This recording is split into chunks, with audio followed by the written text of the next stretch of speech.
Welcome back, guys. This is Arnaldo, aka Mad Dog, and that is David, aka Dreamtwister, and this is the real episode 294 of GG's The Mouthful podcast. GG!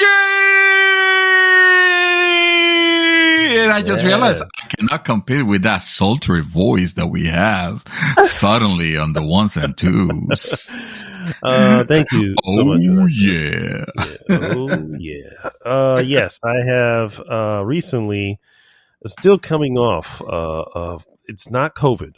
Thank God. At least, I mean, the thought is that it's not, because it doesn't line up with a lot of the symptoms, but the feeling is it's a double take of it. Yeah, this is pretty bad. I've been like this since Tuesday night, and it's just been just horrible. Damn, bro. But it's all good. I'm feeling better, sort of. You sure? And, you sure we can do this one? I'll tell you what. I have an idea, because we can't overexert your usage here. We don't want to mess you up. How about we have a shorter podcast this time? Okay. You know what? Let's take the news piece. Let's just get them out. Let's just not have them at all. We don't have anything to talk about. So yeah, I'm thinking maybe it's definitely convenient that this week doesn't have any news. No. You want a piece of news? Here's a piece of news. Mad Dog almost died this week. He's feeling horrible with a double case of not COVID, but almost wishing he was, based on how crappy he felt. And now he survived because he's cyborg. So there you go. Sure. And now to the topic of the week. Perfect sense. Yeah, it makes perfect sense. Yes. No. So we'll do. But first off, it is after Christmas for you and I, and obviously the listeners once they hear this. So not really much to go on as far as news, but we'll keep this episode light. What we normally do. Well, first off, you ever go there. If this is your first time listening, first of all, thanks so much. I don't normally sound like this, and I promise I will be better for the next one. But excuse me.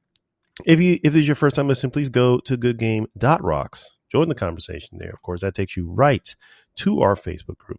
And of course, like, subscribe, and share the podcast with everyone. Under normal circumstances, what we do is we go into what we have been up to, move on into various news items, and then finish with the hot topic of the week. However, this week we will excise the news portion, since there's not really much going on, and keep the what we've been doing to not the minimum, but just it's proportional size to the size of the podcast. Yes, exactly. It is, in other words, hearing me talking, it's still gonna feel to you guys like a fucking lot. So buckle up. Yeah, exactly. Because it's gonna be wild. Exactly. And of course, this week's hot topic. Sorry, it's all good. I know it's the setup came a little different. Is our game of the year episode, guys? This is it. We are going to be talking all about our games of the year, worst games, best games, biggest surprises, biggest disappointments, a little bit of everything in between, and we will discuss that a little later on in the show. As always, sir, let's go ahead and start with what we have been up to. And by all means, Mr. David S. Santos, talk to me.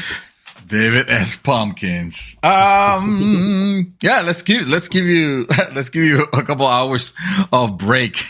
You don't have to talk. So, what have I been doing? Well, sir, first and foremost, I finished Halo Infinite last night. Very late in the morning, it turns out. I was up. Yep.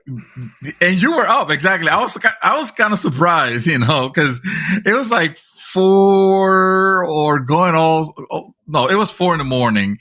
Credits ended up rolling at like 4:30, but it was 4 in the morning when I texted you that I was done. And my general feelings, which of course has already been spoiled. I like this game. I like Halo. Halo is one of my favorite. One of my favorite series. I don't particularly think they are the epitome of gaming like a lot of people do, but I do enjoy me some Halo. Sarah, I'm here to tell you, I did not like this fucking campaign. Story. I gathered from your comments, but yes. Let me rephrase that. It's Halo. Should Halo be purchased? Because you could get the multiplayer portion of it for free. You can download it right now if you want to play it. And just enjoying that part. If all you care about is the multiplayer, obviously, have at it. Merry Christmas, because it's free. But the campaign was a significant portion of the game that I was personally interested on, even though I realized that I have already given up on this new trilogy of Halo games that started with Halo 4. Can I even call it a trilogy anymore? I'm not sure. I'm not gonna spoil anything, but obviously by the names, you get Halo 4, then you get Halo 5, and you don't get Halo 6, you get Halo Infinite. For some reason, they decided to go with that name, probably to avoid the evoking the feeling of reminding people how horrible Halo 5's campaign was, actually. Wow. So I'm here to tell you that Halo's Infinite campaign, from a gameplay perspective, it is enjoyable. It's not crap. Well, it's not crap. The level design on it, at first glance, it's impressive. There is a lot of verticality with it, which I honestly truly enjoy. The addition of having that grapple hook, it's amazing. It made it. It was like the thing that I almost wish previous Halo games had, because it makes it a lot of fun without trying to oversell it, because it's not like you're not swinging around Spider-Man style, but they're very good for not only taking you out from like difficult situations, when you have all the enemies bearing down on you, or trying to reach out a better vantage point, or for just stealing the vehicles off of enemies. It's just awesome. Every time I pulled it, I pulled it out, which is it was not a difficult thing to do. All you gotta do is just fire the grapple to an enemy's vehicle, and you will immediately hijack it in the way that it just gives you the warm feelings. It was really cool. It doesn't matter what type of vehicle it is, like flyer. Well, I guess it does, because if you do it to an enemy's tank, let's say, or hover tank in the case of the bandages vehicle, you have to, like, it throws a grenade inside the tank, basically, like you've seen it happening in movies, in World War movies, when you have infantry trying to stop a tank. But for other vehicles like flyers, for example, it's awesome grappling to a flying is it Ghost, I think is the type of vehicle it's called. I forget the name of it. But anyway, it's one of the flying vehicles from the Vantage, also known as the X-Covenant. and just hijacking it from midair. And it's so rad. So those guys, 343 Industry, have perfected the feeling of, that having the 30 seconds of fun and then trying to extend it. they have done that. I believe like this whole series was almost based on that philosophy, of just, having 30 seconds of goodness and just extending that. The problem that comes, from that is that, we've had so many Halo games already. And that could start feeling a little repetitive. Like I mentioned, the first time you see the level design on Halo, like, it looks beautiful. You're like, yes, they fucking nailed it, because that 2019 reveal or whatever, or 2020 reveal, wherever it was, look awful. It looked really bad. And then the moment you start playing Halo and you start realizing like the how the materials look, how everything, the level design looks awesome. And then you step out into the outside, of the Halo ring, and you can't help but to have that feeling of, oh man, this is awesome. This is like the first Halo when you land on the ring, and you see this luscious green, greenery, and all the terrain looks very, very nice. All that is impressive at first. What you don't realize, however, is that unlike other Halo games, I feel like other Halo games have done this better. Even the first one, I felt like at least it threw me into like a snow level, like it had at least that. Try to change the biome a little bit. When you land on Zeta Halo, which is the name of this ring, this particular one, like it doesn't have any different biomes. So what you see at first is once you see what it has to offer at first, you've seen it all. Like through the entirety of the game is just either the outside of the of the Halo ring with the with the outdoor terrain, or indoor facilities. Indoor facilities, yeah. Kind of like a corridor, or the facilities expand a little bit. The first time it might look impressive, like, oh man, look at this vast like auditorium. It looks, it looks like really cool. But then they reuse that, and it's not like blatant in a super blatant way that you could tell, oh, this room was copy and pasted, but more like, oh, these assets were copied and pasted, like you recognize, like, oh, okay, I guess I'm inside it. And some might say, well, it's, it's a cohesive structure, it's meant to be, simplified. But again, I remember playing the very first Halo game that came out, and there was a section where at least they had snow on it. And that was Xbox, the OG. And they were at least trying, it didn't have anything like that here. So the level design is very repetitive, fortunately the gameplay itself, it's still top notch, because firing weapons in Halo still feels amazing. Like they nailed that part, and good for them, because that's the part that they needed to nail. And the AI is freaking spectacular.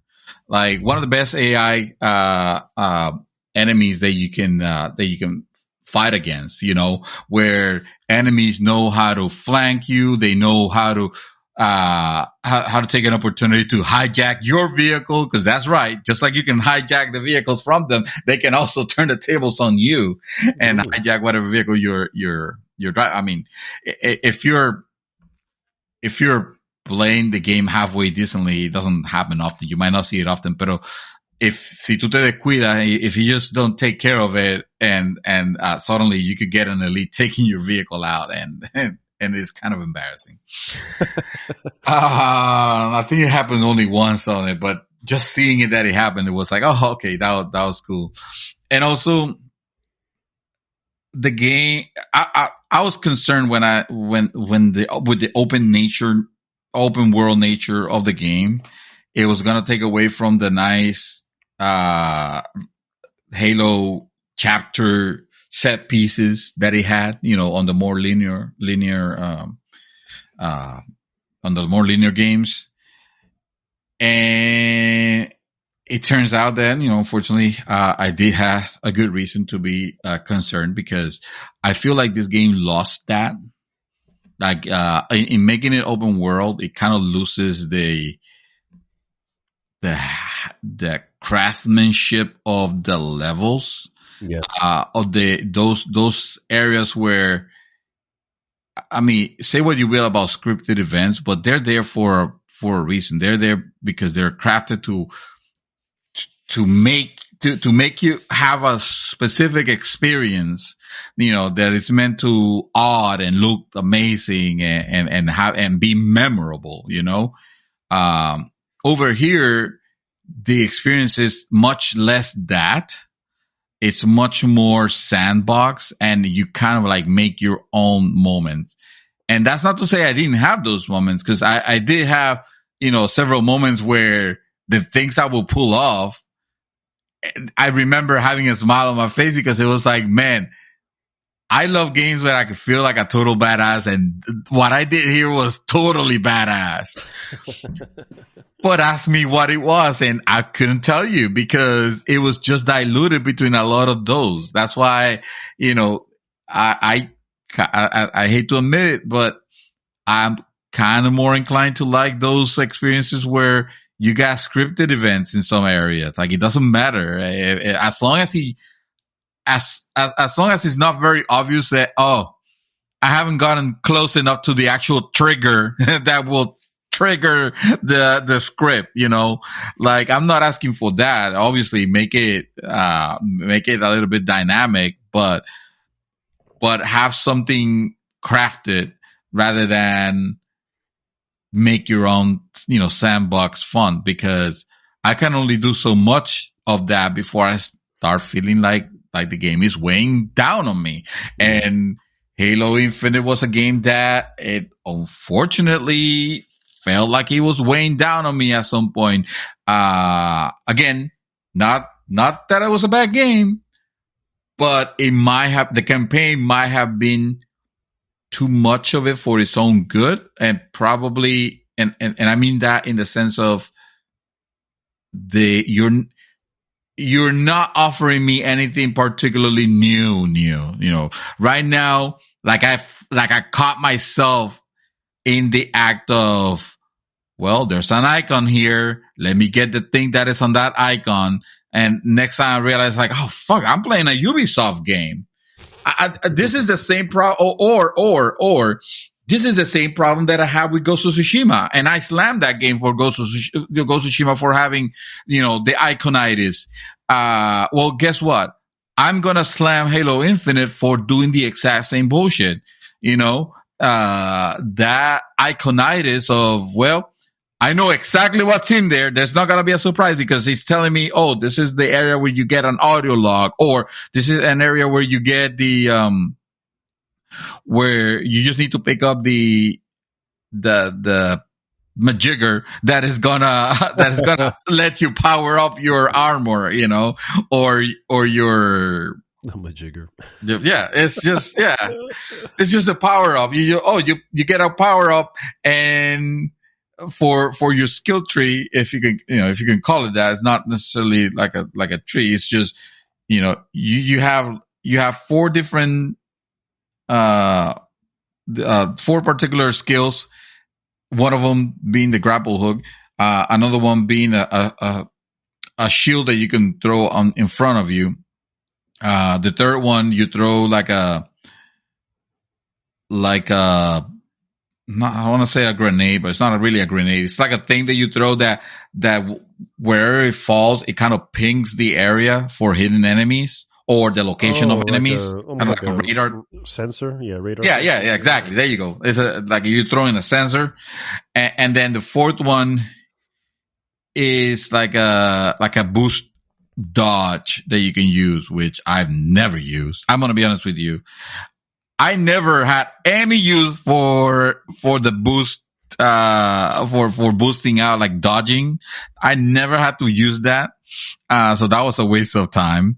I never used the shield, the throwing the shield in front of you, because like, again, I never felt like I needed to. I was playing on a normal, also. I never felt like I needed to use that. I started using the sensor at the very end because, like, I hated those. There'll be some cloak elites that can surprise you. Although they're not like super difficult. Like, you could usually tell, oh, there's going to be an elite, a hidden elite here, I bet. But there was a base that I just went in and I had no enemies attacking. I was like, oh, okay. So I guess I can just take this FOB, base and claim it for my own. And FOBs are the bases that, you claim, and then now you can spawn from there or whatever. Or fast travel. Stop me if you heard this. And nope, suddenly, 4, super elites cloaked, came out of nowhere. And thank goodness that I remembered to use the sensor. And with the sensor, I was able to take him down. And if you power up the sensor to the highest level, it also shows you like how much life they have left, before you take them down. Mm-hmm. So, but I would say for 95% of the game, it was all grapple hook. Grapple hooking everything. You can grapple hook to grab a majigger energy barrel that you can just hurl at the enemy. You can grapple hook a weapon that is far away and use it immediately. You can grapple hook your way out of harm's way. You could grapple hook to dodge, which was the reason why I wasn't using the boosting, because I didn't need to. If I saw an impending attack coming straight at me, I'll just grapple the floor and pull myself real fast out of harm's way. Mm.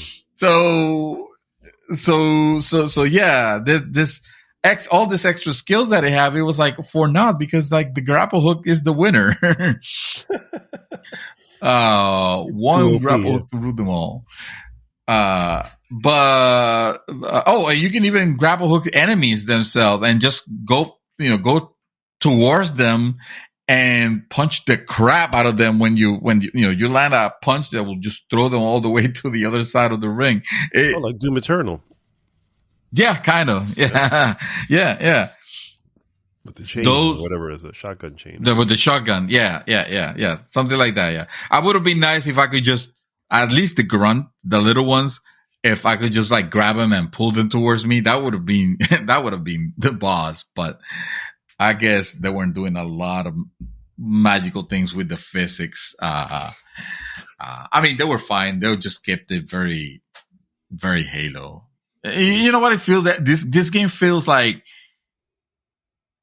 343 Industry got so spooked when they at the end of Halo 5 and the reception of Halo 5 and how crazy things were going with that game, that they really reeled it back in with this one, in some areas. Like, it is very, like, what once was called, it's a return to form.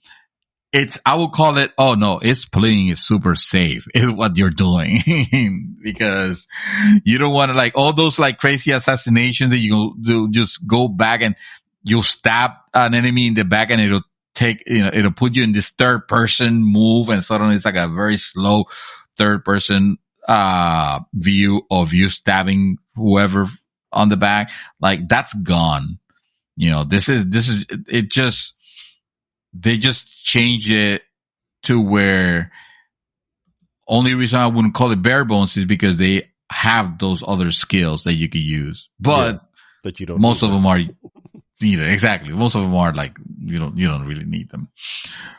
So all of that, we're able to say gameplay is good, and I will still recommend this. This game. If you were to ask me, is this game something that you would recommend? Well, I mean, if you never like Halo, this is not going to change your mind. Move right along, But if you want a good shooter and you're more interested in the shooty part of it, yeah, by all means, welcome.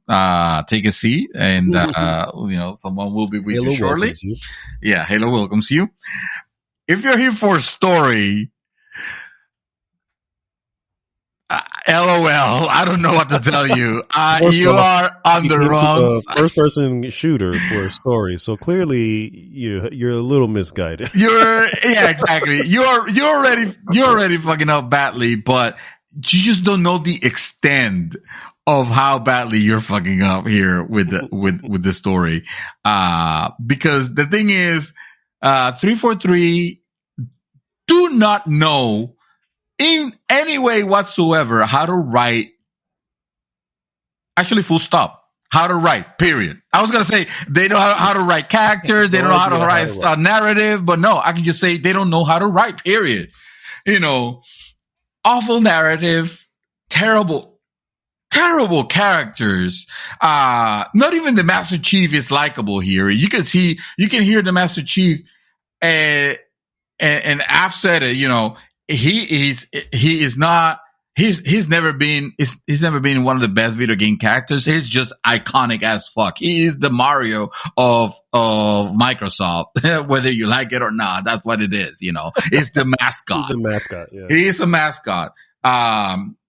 Horrible as he might hear. He's not even like. I know when they try to make him like that, all mysterious is meant to be for somehow for you to have some sort of like Stockholm syndromic reflection or projection of yourself on the character, or I don't know what it is, but I cannot relate less to this android. At this point, I'm convinced for my own sanity that that the Master Chief it's a cyborg. He was never human. Or if he was human, he lost his humanity a long time ago. And he's a freaking cyborg. He's not a likable character. He doesn't say anything particularly. Aside from grunts, he might just give you very short answers for stuff that. I'll give you a perfect example.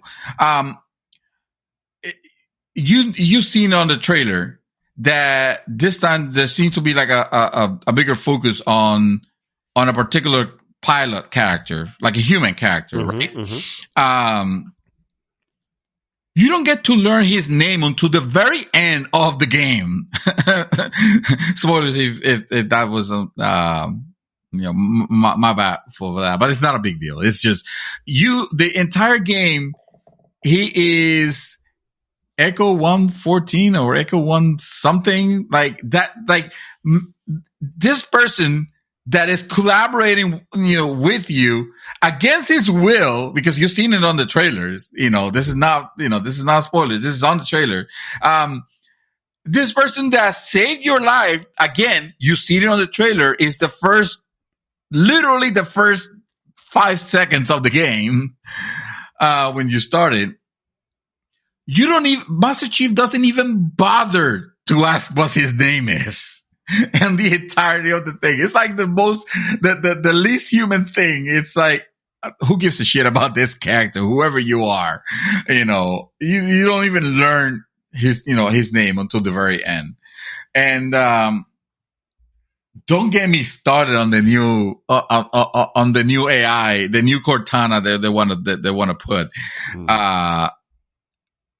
Because, and I honestly thought that she was like the best character of all of them. And that says a lot.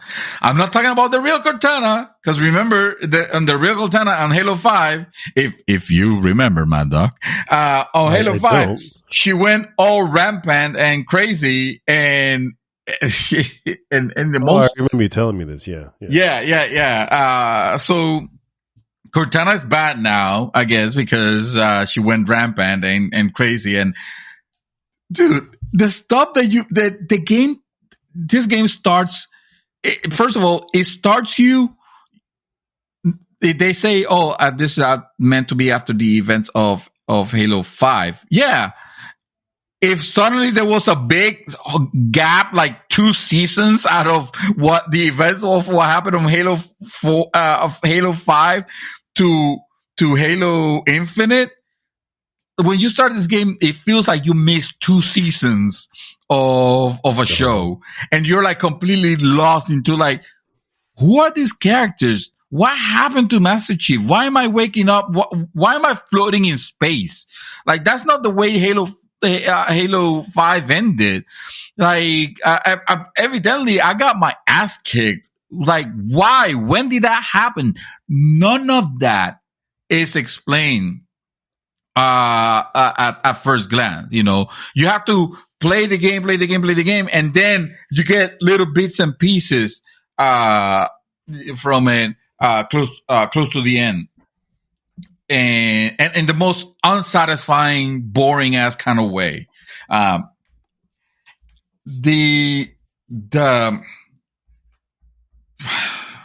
don't know what else to call it, but whatever is the freaking weird, sickening romance that they tried to have Master Chief with Cortana, like it is so cringy that I literally, in the end of the game, and I have never done this for a game that I spent hours playing, especially this one, which took me probably like 15 hours to beat, collecting everything that I could. I have never had to feel like I needed to take my headphones off and stop listening to what was happening on the cutscene. And I showed you proof because I took video of it and I sent it to you, and I was telling you like, oh dude, this is the cringiest shit. I cannot listen to this. This is horrible. And that, let me explain, because at this point people are thinking, oh shit, is this as bad as not worse than Sonic 2006? Am I implying that? And I'm here to tell you, yes, that's exactly what I'm implying. No, actually, in case you didn't understand, I actually, let me explain. When I say romance, I don't mean it in the sense of they're in love or anything like that. Although you really couldn't tell by the dialogue that is happening. You know, it's like Master Chief it seems to be more interested on saving Cortana or help or you know, trying to, or feeling guilty for letting her be on the predicament that she's in, than saving the world. Than literally saving the world. He seemed more preoccupied with Cortana than anything else. And then Cortana is like fucking like whispering to the Master Chief. Like I have to hear that like in my ear, you know. It's like suddenly she's, you know, whispering and talking about how she has never been like John is the happiest thing that have happened to her. It's like, you're a fucking AI. You're not supposed to have feeling. Like, why are you trying to sell me this as if this suddenly this AI became sentient and is in love with the Master Chief? It's like, I mean, isn't that what? Not that I'm defending it. Not that I'm defending it, but isn't that what, you know, having artificial intelligence, you know, suggests that, you know, they can. Yeah, no. We've all seen the movie Her, you know, and we have a difference in opinion, yeah. But it looks like that, you know, that's the singularity, right? That's where things are headed. But I get that, but the delivery, what you're trying to convey, it like, if you're trying to make this supposed to be like a special moment, like a very special touching moment, like, between this two, I don't know what to call them, entities. And none of it is landing because it sounds like a hologram is professing her love to an android. It's like, who cares about this? Like, why? Who? did you play Halo 1, 2, and 3?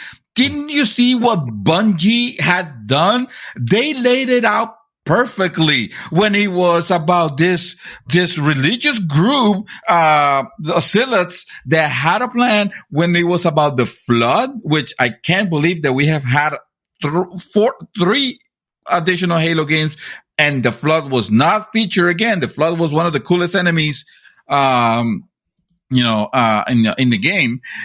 And you had the Covenant, which they had a purpose for, for being evil. They had a purpose for not being evil, for doing the things that they were doing. Is the best villains are the villains that believe that what they're doing it's the right thing. No, bro. On this one, you have the most cookie cutter, one dimensional, paper thin, enemy, just like barking and snarling at you, and for no other purpose than just to be evil. It just comes out as so childish and stupid. And then you got Cortana, which I guess I'm supposed to be having like sexual dreams about her. Like, I don't know what the fuck is going on with her, but it's clearly not landing. None of it is landing.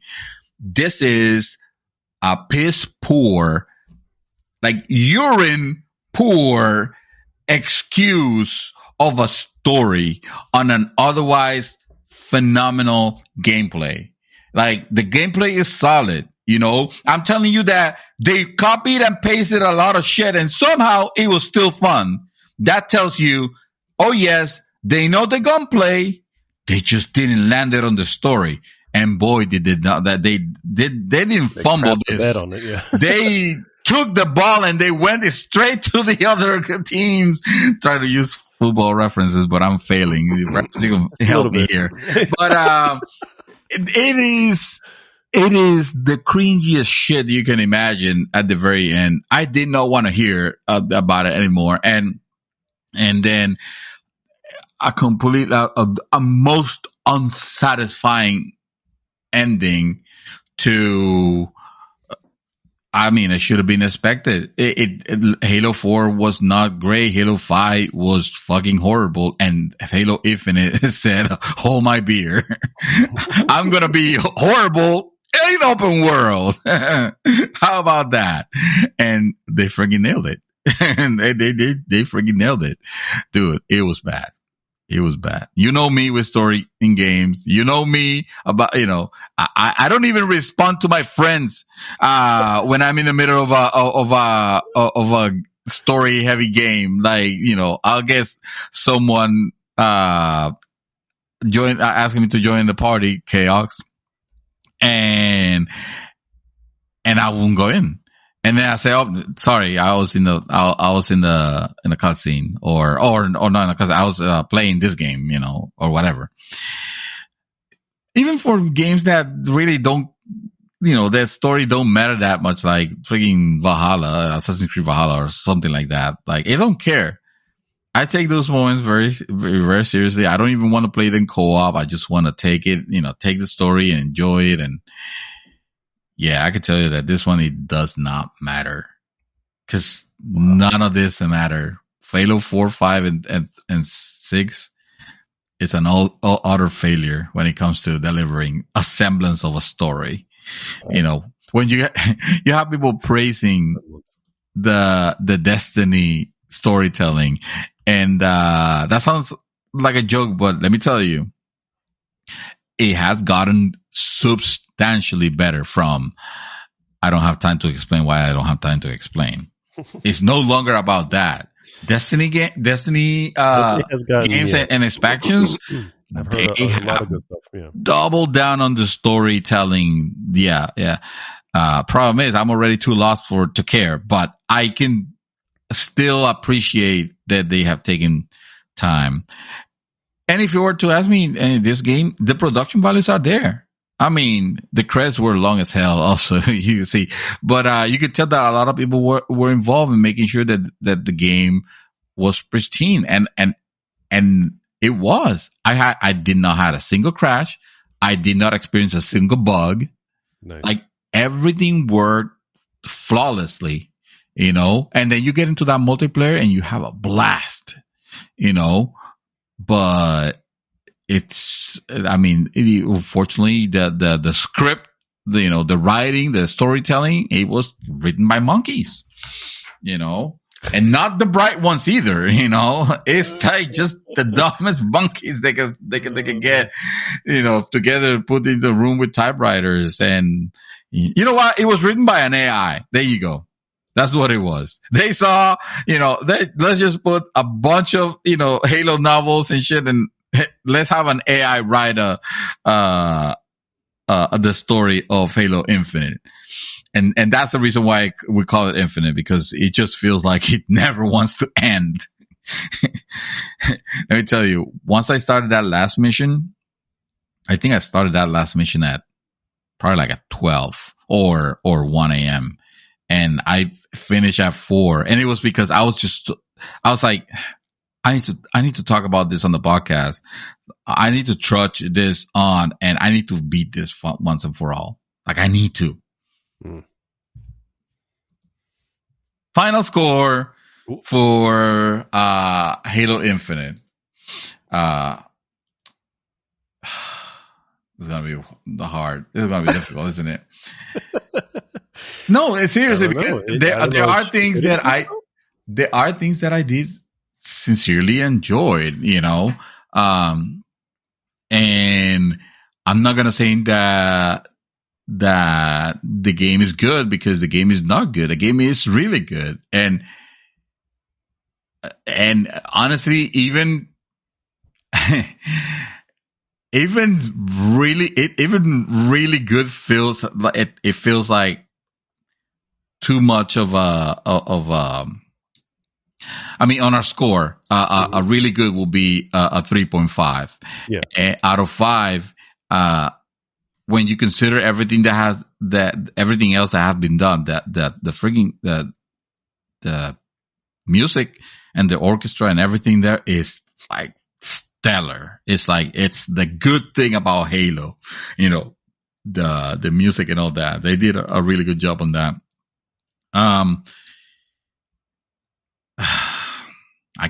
At the same time, saying giving it a 4.0 and saying that the game is great, it feels like just having a girlfriend who she's fucking gorgeous, but she knows she's a slut. She cheats on you. She's terrible. She's taking your money, but the sex is like fucking amazing. So it's like, that you're not gonna have any of that with just a normal good, goody. Yeah, I'm gonna go with my heart of hearts, and I'm gonna say it's a 3.5. And that feels good. That feels right. That feels like the way it should. Because it's hard. It's hard to say is great. The multiplayer is great. Hell, multiplayer might as well be a 4.5 easily. But you know what? I'll do it. I'll do that. I'll say multiplayer, because it was really separate. So it's my score. Who gives a shit? The multiplayer 4.5. Single player is a 3. if I had to separate them like that, But it's the gameplay, because story, the narrative, is a 0.5. There you go. That's awesome. There you go. Yeah, I guess that's what it did. Oh no, wait. I actually been playing something else. But don't worry, I don't have much to say about this one, because this one I started recently, and all I gotta say about it is that I am really, really, really fucking enjoying this game. And that game, sir, thank you to you. It is, what's it called? I have no idea, but you're welcome, I guess. This was all you, but I don't remember the name of it. Hold on. It is called Ender Lillies. Oh, there you go. There you go. Yes. If you guys haven't played Ender Lillies, you're gonna have to download this like right now. The game it's phenomenal. It's a side scroller. I can't describe it just yet because I don't know if it like is it fair to say like what would you say it is? Is it as a Metroidvania? Like how would you describe? Because you're the one that played it and beat it. Yeah, I would say it's a Metroidvania with some Souls elements to it. Side-scrolling Metroidvania with Souls elements. And to be fair, Dark Souls is Metroidvania in many ways. So, I mean, just calling it Metroidvania would probably just be sufficient. So, a side-scrolling action game in the Metroidvania. Yeah. But it's beautiful. I love this game. It's gorgeous. Absolutely. The game and it's more than the sum of its parts. It's more than just being, beautiful, with a character design that is just freaking gorgeous. But also the music is great. Like heavy use of pianos, very soft melodies. Even when you're fighting bosses, it feels like, it just feels like sadness, almost like a beautiful sadness rather than, it's not like a Dark Souls where suddenly they pump up the orchestra and suddenly you're in this epic scene. It's like, it's none of that. The boss fight could be an epic fight, but the music that's playing in the background is so like melancholic and beautiful that you kind of raged a little bit at one particular boss, if I remember correctly, in this game. But they can be. There's some that that are that can be a pain in the ass. I'm really liking this game. I haven't put a lot of hours on it just yet, so obviously not ready to score it or anything like that. But everything I've done so far with it, You made it to the first boss? Oh yeah. And to the second, I want to say also probably. It's great. The game is great. The theme, the tone is great. Is one of those where, you have.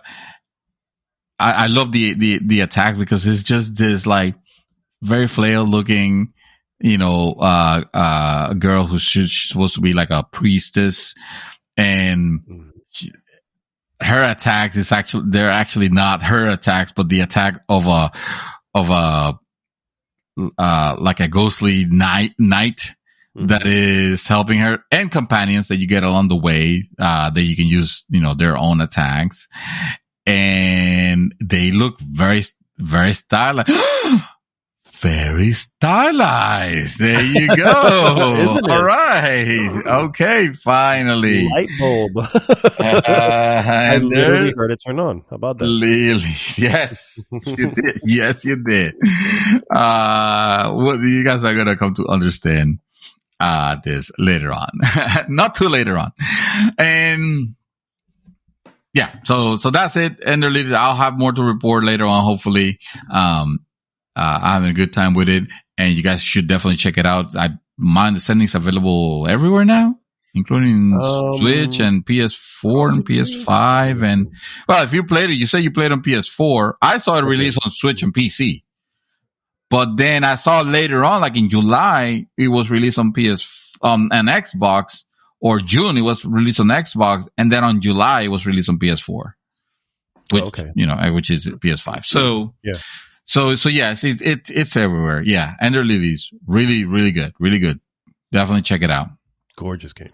Absolutely yes, gorgeous. Yeah. It does have the Mad Zero approval. That's why I start playing it. Oh, well, there you go. I appreciate that. I listen. Not every crap you play I just dismiss as, this is just some frou-frou shit. No, I pay attention. Even the frou-frou shit I want to play. Yeah. I'm going to play Haven at some point for sure. I want to play that. Oh, okay. That shit is frou-frou.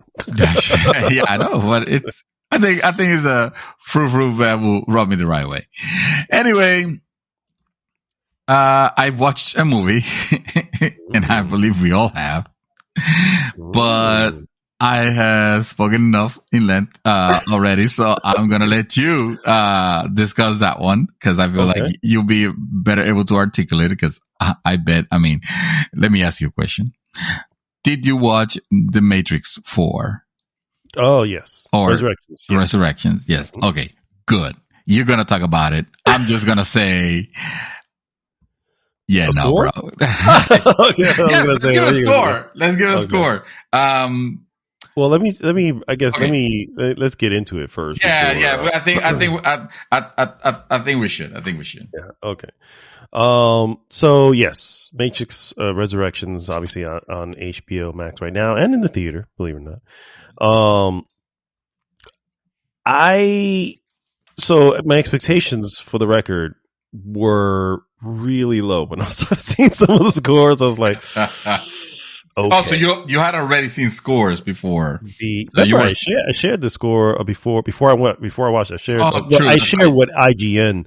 It's only one place for the record. You know what I mean? So, yes. But and sometimes the measuring stick there could be a little bit weird. I mean, they gave Deathloop a 10. I mean, you know what I'm saying? It's like, how much can I trust this? So anyway, I'm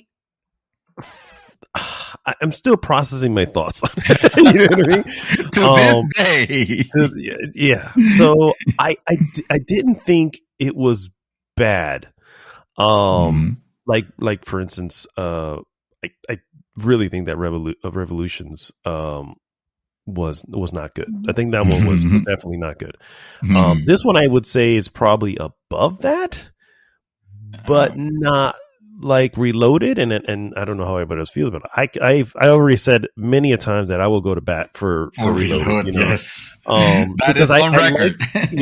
Because I liked how they build out the world and the lore and and stuff like that. And I was like, okay, I can get on board with this. I'm going to keep this fairly spoiler free. Yeah. As much as I can. Want to, this is a new but movie. I liked the ideas they were going for. Very, very meta, and I know, and I feel it was obviously very on purpose to have a lot of those themes. There is a conversation that can be had about this could be in many ways talking about the gaming industry, and at the same time probably talking about the movie industry. You know what I mean? And it's like, okay, that's cool, but in the end, this is supposed to be a Matrix movie. So it's like, I feel like a lot of it's on that. I like how the characters, the explanation as to what happened with the character, especially the visual explanation of how they brought him back, because I was just like, oof, that was rough. You know what I mean? But it also reminded me of stuff that I remember seeing in the Animatrix, which is one of my favorite, are the Chronicles of Zion or something like that, where it kind of gives you the history of how the world became to that point, which is probably one of my favorites in that. And anyway, that's beside the point. Where it lacked was, believe it or not, in the action. You know what I mean? This is like, I was like, they're using somebody very different. I'm sure. I haven't looked it up. I'm just assuming at this point, in their action choreography, because there are moments where people pull out guns and start shooting, and I'm like, you literally had the shot lined up, but you're hitting the walls behind them. I'm not sure how this is happening. Yeah, that's not what happened on the Matrix, unless this Matrix is buggy. Yeah. Which, if, as we all know, what happened, if you knew what happened in the other one, then you understand that this is a different version of it. The hand-to-hand combat was also very lacking. It's very poor, very shaky cam too. I was just like, they never had shaky. That was the beauty of it, that they'd never used shaky cam, and now we're shaking camming this shit. Again, that's probably because Wachowski is using a different DP. You know what I mean? So director of photography. Anybody don't know what DP is? so it's possible it's somebody different. And I mean, Wachowskis are they were the Wachowski brothers when they first made these films, and now they are siblings and female. So it's Lana Wachowski, and is only one, by the way. So the other one did not join at all. So there's just Lana. Yeah, she didn't get involved. Yeah, yeah. So you can feel there's just things that are missing, and I that in the end, what I say is I like what the story they were trying to tell. I feel that was interesting. I was a little bit frustrated at first with the overusing of past stuff. Yes. But then I realized, well, that was the point. They were trying, that's the point they were trying to almost make in a commentary, almost, if you will, about how sequels can just be retreads, Yes. So I was like, okay, it bothered me at first, but then when I understood, oh, I get it. You're jabbing at that. So, okay, I get that. You're jabbing at, but didn't it feel like, okay, you're jabbing at that, but it kind of like,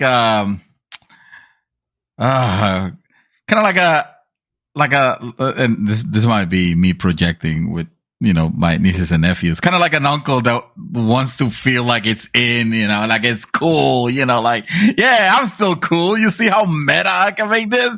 Matrix 4 is a commentary on ourselves because, we should have made Matrix 4 because fuck sequels, right? Am I right, guys? It's almost, yeah, that's what I'm saying. It's almost like exactly. It's like, so it almost feels like, it almost feels like Lana is saying, I was forced to make this. You know what I mean? And at the same time, I'm like, well, almost literally. Yeah. And I'm like, well, if that's the case, then you could have put a little more into it, instead of just really making it a composition. Lana, blink twice if you're under duress. Let us know if Warner Brother has you hostage or something. Because there was at one point where they literally by name say, and Warner Brothers made us do this. Like, I mean, that's not the direct quote, but they mentioned, exactly. Our parent company, Warner Brothers. Like, I'm like, wow. Of course, they weren't referring to the movie; they were referring to the game, which is having enough because they already have the trilogy in the. Again, not going to spoil anything here, but anyway, it's on the nose, and either it's going to be okay with you because it's like, oh, okay, I see what they're doing here, or you're going to be disappointed because you're like, well, I wanted to see more of the Matrix action that I was expecting. Instead, they went with this other story, which again wasn't horrible, but the delivery of it was not great. I did kind of enjoy MPH's character, and excuse me, and Neil Patrick Harris, yeah. I did enjoy his character and whatever. Of course, there's a ridiculously long monologue moment, which obviously you got to get the exposition in. And I mean, Matrix. Revolutions did that. So yeah. And I would argue that Revolution did it worse. Here, I figure the scene that he's doing this in makes some sense because he's also showing. It's not just telling; he is showing also what he means. So I'm like, okay, this is not, but it did go a little long. The movie itself is also a bit long. It's a little over 2.5 hours. Yeah. Overall, I'm not mad at it. I would probably just give it a 3 out of 5 at most. But mostly because one, I kind of came in with, lower expectations anyway. Again, I did like the story that what they were trying to tell in the story and how to explain what happened and where are they now. And a little bit of the history between 3 and this one. I like what I was getting from that. I didn't get enough of it, and I also didn't get enough action. And the action that I did get felt stilted, felt like you guys don't even look like Kung Fu. And by the way, neither did Thomas Anderson. It was just like he was literally for most of the movie just holding 2 hands out. that was his one shtick in this entire film. And so I was like, okay, yeah, I guess whatever. So definitely disappointing, considering this was, one of the big movies to be coming out this year. But overall, I don't think it was bad. How did you feel about it, sir? Well, it did not work for me. I'm not gonna start by saying we are looking at the. You remember Gears of War Ascension? Gears of War. I know of Gears of War Ascension, but I don't know like exactly. That. And let me give you for those on the Microsoft camp that are trying to laugh at it now. You guys remember? Gears of War Judgment is the Microsoft counterpart. God of War Ascension is the Sony part. They're both the fourth part of a trilogy that people generally really liked, and both of them, like, not only did they fail miserably in giving you that, bringing you back to that, to the same feel of playing those games, the original trilogy games, that felt like they were the definite end, because you got the definite end by the third movie, and then a fourth one pops out. In the games, it's the same thing. You feel like God of War 3 was the definite end because goodbye Zeus or whatever. And for some reason, you get Ascension because reasons. And same thing with Gears of War Judgment. You get Judgment, which I did not care to play more than the first stage. So this Matrix movie reminded me of those in the sense that Matrix had its own this trilogy. I was never even a big advocate of the second and third one. I love original Matrix is one of my favorite movies of all time. The Matrix. The other two, I felt like they were unnecessary cash grabs, but they were at least entertaining on their own self, and they have some impressive moments. Again, I learned to accept them. This movie is not garbage. I'm not saying that it's garbage, but it is entirely 100% unnecessary. Exactly. Yeah, this is the most cash grab that Warner Brothers could pull out. I would argue that the second and third one are more, believe it or not, passion pieces probably for Wachowskis at the time. Okay. I'll give it that. They were given more money, and they were able to kind of because of the success of the first one. I'll give it that. I just thought that the whole story was told very well on the first one, and I did not need the back, because when you're trying to make something out of a sequel out of something that was already successful and it's in its own thing, you're trying to build up on something that might not need to be built upon. It's like you're putting excessive accessories in the shape of lore and stuff that, it's nice for nerdom and shit, but from an artistic standpoint, like, it didn't really need it. Like The Matrix was a great movie on its own, and it had a great ending on its own. And yes, you see Neo flying at the very end of that movie. You didn't need to make it like a freaking shtick now. The second one, because he flies at the end, so now that's his thing. He can fly because he's Superman now, and stuff like that. And he can use his powers outside the Matrix because he's the one. That's where I was a little bit like, okay. And it's interesting that, slight spoiler here for this one, but I in a sense that doesn't come up in this one. No, you know what I mean? I'm Detroit on this one where you loses all the powers and suddenly needs to start again because it back. It was reawakened from the Matrix sequel because meta. And I thought that like, I understood the reason for the meta, and to be honest with you, like, if they had to go that route, I thought it fit to do it that way. You said, let's make him think. And again, now I'm not going to spoil the story. But we didn't mention an element of it when we said games, and I bet people are going to be confused about that. So if you don't care to hear this part, just watch the movie, and then they'll know. Watch the movie, and then you know. But then we shouldn't have brought up the fact that the game, and yeah, okay, fine. You guys watch the movie. I won't say it, so don't worry.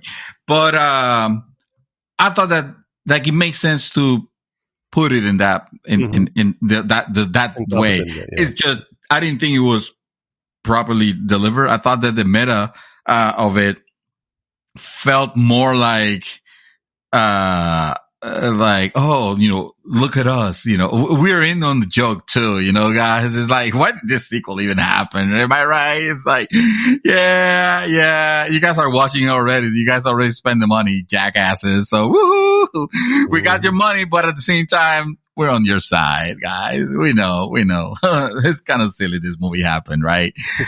And like, it didn't feel comfortable with it. Also, all the characters, the explanation for, a bunch of and this is literally from the trailer. You guys know that on the trailer, you see a certain character. Now I don't remember. Do we see a certain character that that we were not supposed to see because he died on the Matrix Online? No. You mean, do they show this version of him in the trailer? Yeah.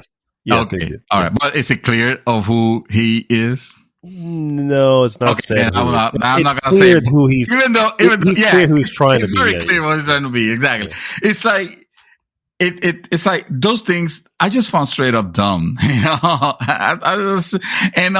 I did not care for any of the of the new characters, and I thought the movie felt like a very toned down, very boring Matrix. It's like there was a surprising amount of downtime in this that I don't remember seeing in the Matrix. Like, you remember seeing the Matrix, how that kind of like elevated like everybody like, oh, this.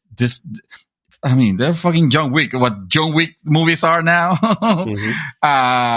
That was the Matrix back then. This one, it had none of that. Like, none of the set pieces felt like there's no amazing, ridiculously amazing fight scenes anywhere. I can count like several, even in Reloaded, actually, especially in Reloaded, several scenes. But I can also tell in this particular film, the budget. I should look it up. I don't think. Yeah, it feels like a straight to video sequel, and that's the part where I'm disappointed. I'm not going to say it's garbage because I was entertained. At the end of the day, I was entertained with the movie. No, I don't need to see any more of them. I honestly do not need to see any more than Warner Brothers. But I guess it's always up to you, or up to the actors, I would say. But I did not care for the Matrix 4. But because I never really fully super care about 2 and 3 that heavily in the first place, I just now learned to respect them for what they are. It doesn't bother me. It's still, the feeling that I had at the end of it, the same way that I felt. I know you're gonna give me crap for saying this, but I felt the same way that I felt after finishing watching Batman vs. Superman, which was, I know this movie was not good. Like, I know in my heart this movie was not good.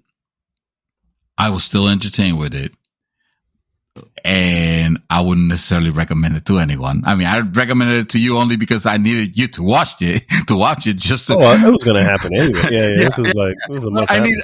I needed to sort my thoughts on it back then. And I'm glad that you watched, the Matrix, 4 to be able to put your thoughts in this one, because, it makes sense. You definitely enjoyed the other the Matrix 2 and 3. I'm just going to call them by the numbers. 2 and 3 a little bit more than I do, and therefore this one you kind of liked it a little bit more. You rated it as a 3.0, which is good on our scale. Yeah, on our scale.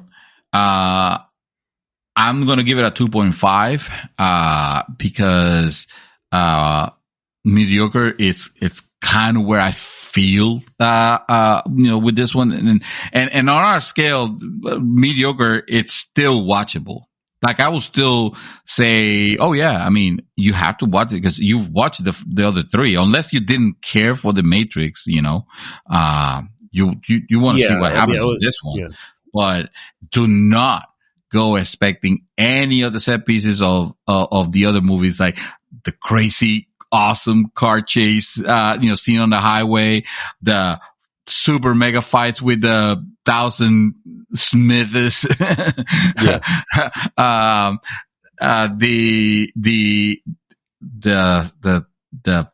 shooting at the hotel lobby or the lobby of whatever place it was. Like whatever, bank or something. It was a bank. I think it was a bank. Yeah. Like all of those. Like, do not go expecting any of that. This movie is not gonna deliver any of those in here. It's the most un-Matrix thing, and it just makes me think that it's probably like heavily budgeted out. Well, I did look it up because I was curious. The first one was 64 million budget. The very first Matrix. That expounded the second and the third one to be budgeted at 150 million each. This one here is 190 million, but obviously inflation adjusted for inflation, but still, so let me see if I can adjust it backwards here.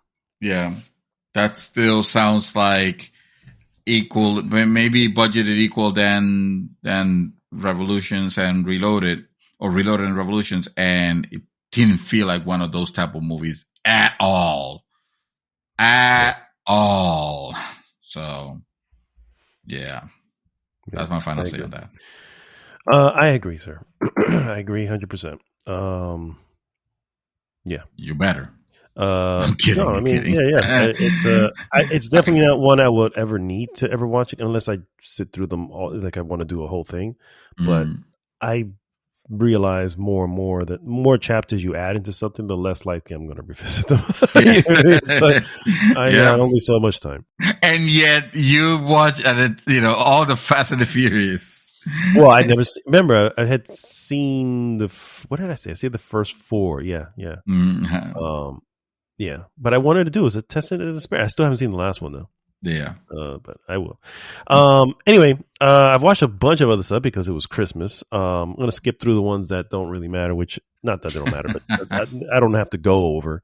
And that is, of course, we watch this every year. Love Actually. It's like my favorite Christmas movie. We finally got my son to sit down and watch it, and he was like I need to watch that. Wanting to watch it, and then he watched it and he was like, it was good. I was like, I know. I didn't think I was like, I had no doubt that you're going to walk away from this enjoying it. So. Love Actually, you told me you had told me about this movie, and and we watch it pretty much. It's a Christmas movie, so we watch it every Christmas.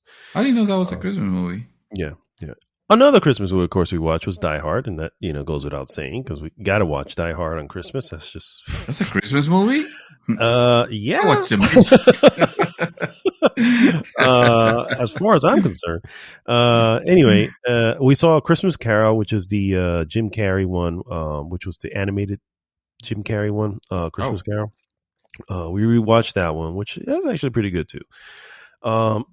Excuse me. I'm so sorry. I have to clear my throat there. Apologies. We know you. We appreciate the fact that you are, trudging on.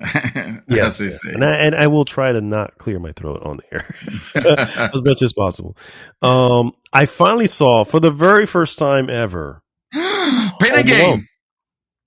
Oh, Home Alone. Home Alone. Okay, yes. So Pain and Game. the prequel. Sure. What is it? Oh, Pain and Gain. Oh yeah, the prequel. Okay. Yeah. I've never seen Home Alone, and I never wanted to. Really, is what it is. And yeah, me neither. Nothing ever, whatever. Nothing of it ever made me want to see it. You know. And my wife loves it. My son's seen it, and they're like, "No." And you were sick, so they overpowered you. All right. Well, my wife was sick too, but they, they say, let's put it on. Let's put it on. Okay. I mean, it's Christmas and we're watching Christmas. It's really all we can do.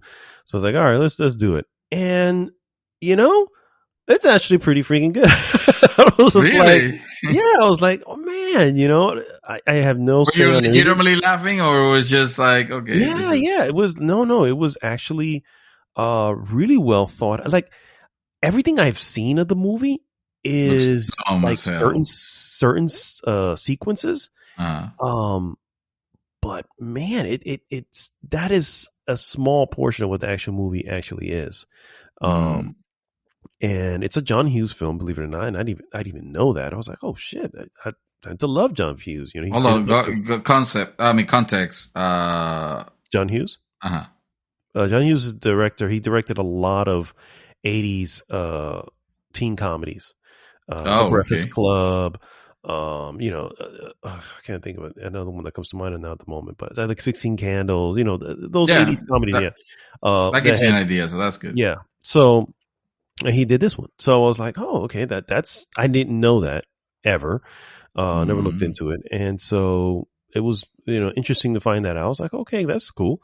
And yeah, man, it's obviously cool. I'm sure most people have seen it because when I say I haven't watched it, that's the first thing I get. I get what I normally respond to you is, what do you mean you haven't watched that? And I'm like, and I even posted it, and I got a few. What do you mean you haven't watched it? I was like, okay, hello, the reason I'm crossing it off my list. It feels good to cross it off, or does it? Does it feel like you just caved in? No, I mean, because we're making a list of. I'm joking, of course. But, of Christmas movies to watch on Christmas, and so we had like 3 or 4, and then this one came up, and I was like, well, yeah, I mean, if you guys want to do it, well, But I'm actually happy. I'm actually happy I did because it was a surprisingly good movie. Okay. The characters appear to be dumb in those sequences, but they're actually not. And that's what's crazy about it. I think that's the most craziest part of it is where I'm like, man, I really pegged this movie wrong. So I enjoyed it. It was funny. It was fun, and well done. Well done overall. Well done. All right. Good for you, Macaulay Culkin, making a career comeback. In my book, I guess. I don't need to watch any of the others for the record. That's the one that started it all, and I'm good with that. I did also watch 8-Bit Christmas. Yes, you did. Because again, Christmas movie. And yeah, it was all right. Was it? Was it? You see? Yeah, it was. It had some really funny moments. Some moments that just like scarred me, like the whole SpaghettiOs thing, bro. I was like, man, I've never eaten SpaghettiOs ever again in my life. And I'm like, I haven't had it since I was a kid anyway. But I'm just saying, I will avoid at all costs.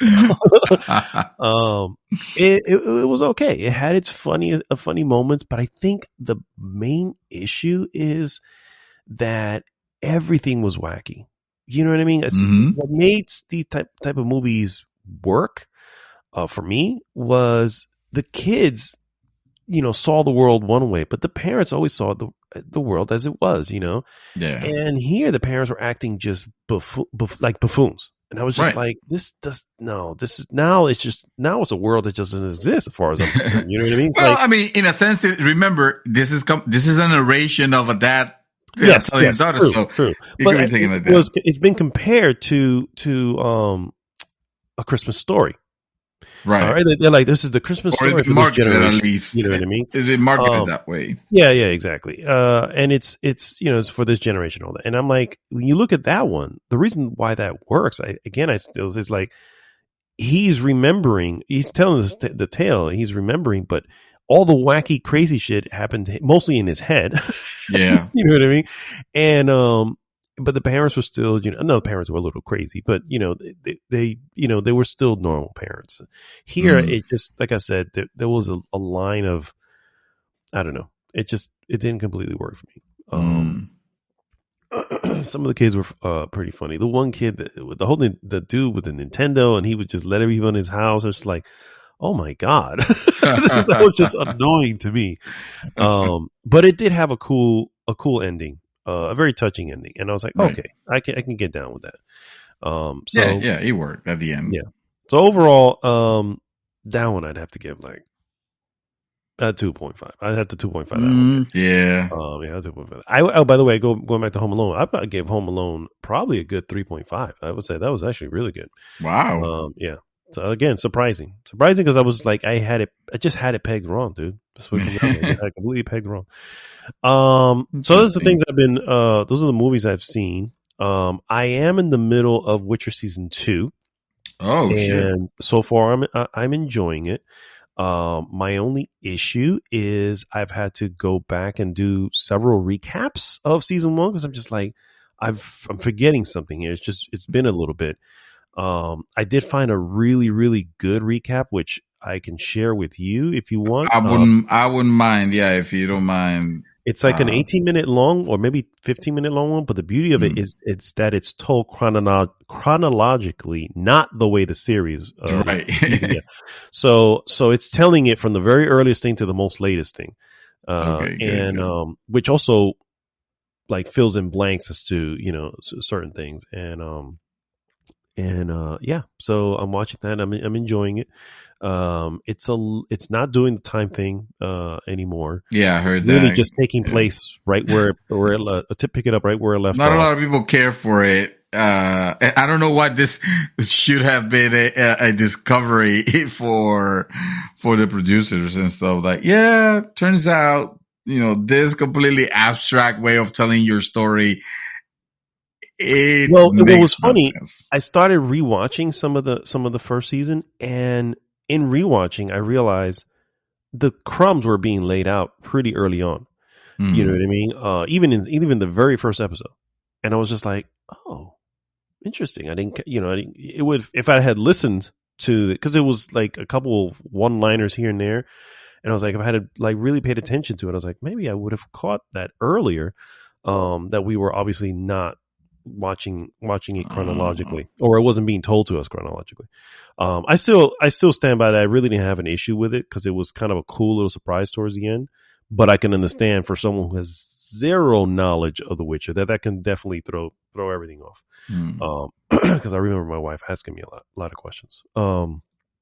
Anyway, again, so far so good. Special effects seem to be a little better. Not that the first season was bad, but it has rough edges. So I can definitely say they're obviously spending money on this one. So they upped the CG budget. Yeah, exactly. That's really it, sir.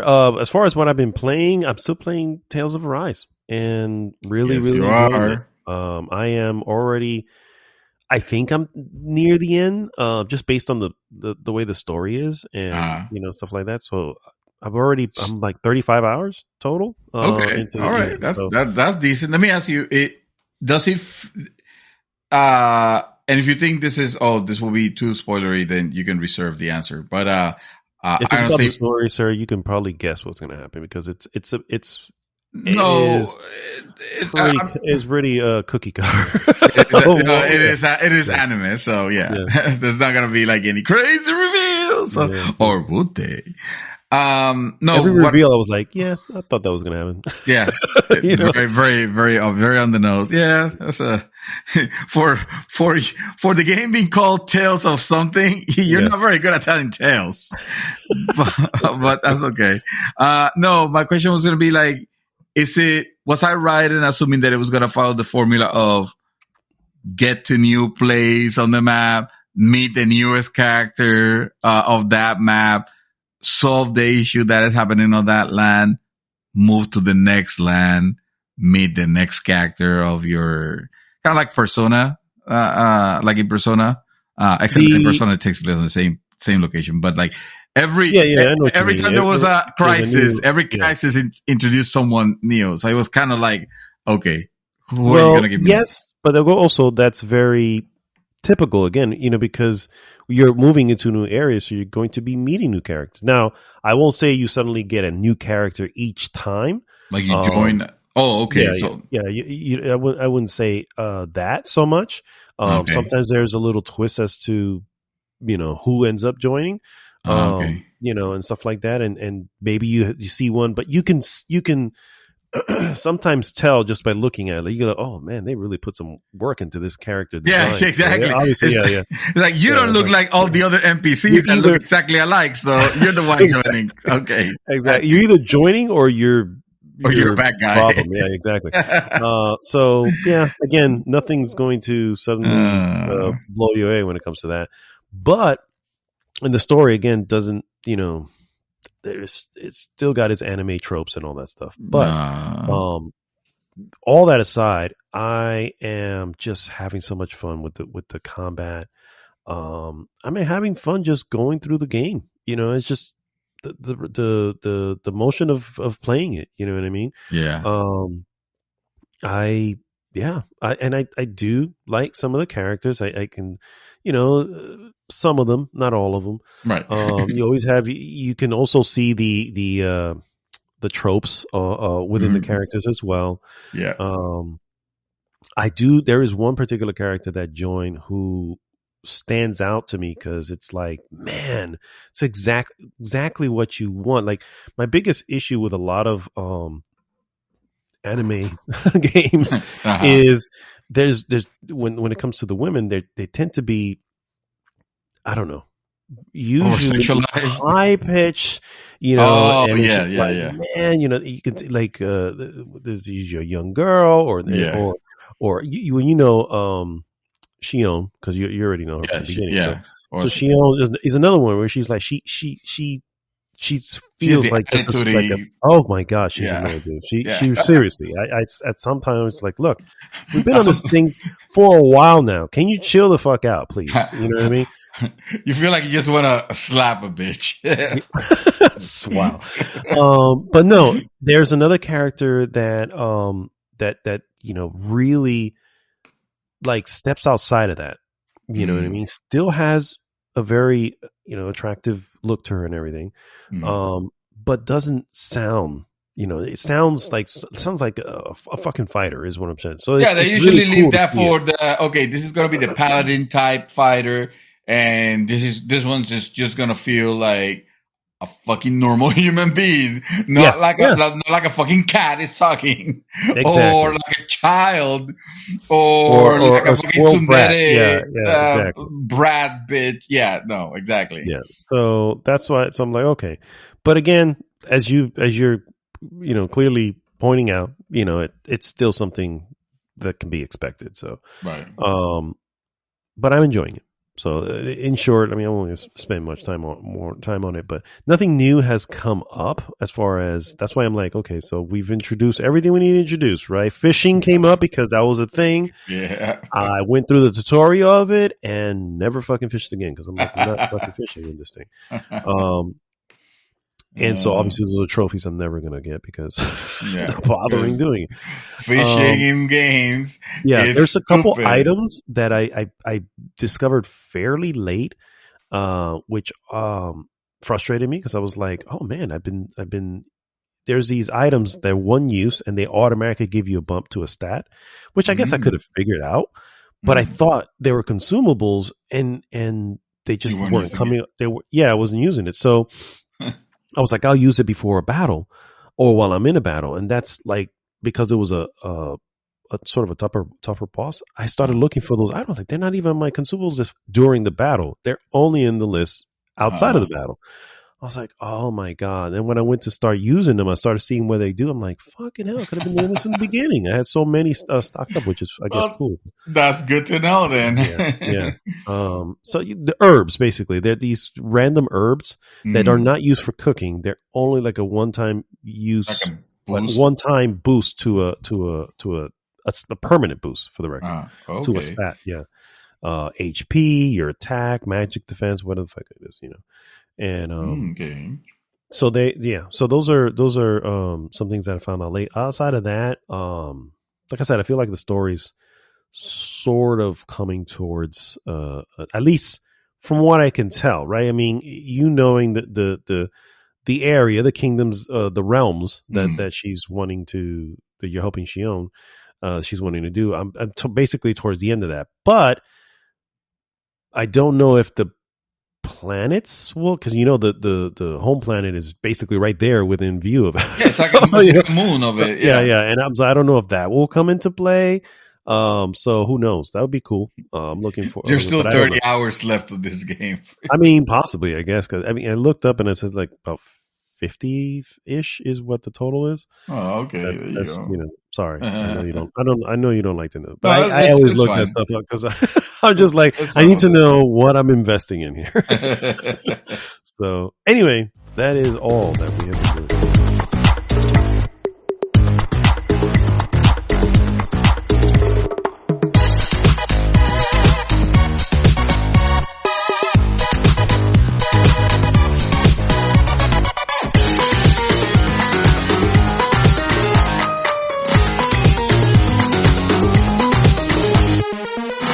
Welcome back, guys. It is now time for our hot topic of the week. Hot topic!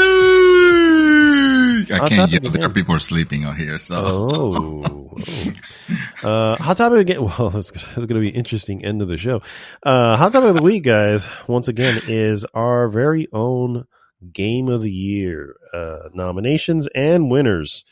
Well, no nomination, just the winners and losers. Just the winners? Yeah. I was going to throw in not all of them I have like a full list, but there might be a couple where, hey, there were 3 of them, and of this 3, this is the winner. Yeah. Okay. So well, yeah.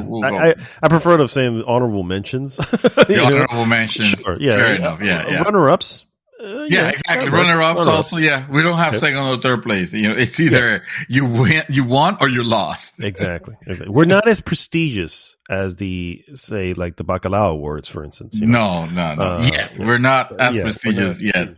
But we look to get there eventually. We're slowly building here, and hopefully getting to that. When did the Bacalao Awards Bacalao Awards was from, of course, from the awesome people at Nivel Escondido, which they happen every year, and you guys should definitely check it out. And then there's us. The opinion of 2 grumpy old gamers. That's exactly that name was taken already. That's why GG does not stand for grumpy gamer. Oh, it should, God. But it doesn't. I don't know if it happened just yet. I know it's coming up. Okay. Yeah. So well, stay tuned. Listen to ours first, because evidently it's getting edited as we speak. Yes, exactly. All right. So we're going to start, sir. I wanted to start real quick with a little bit of fun.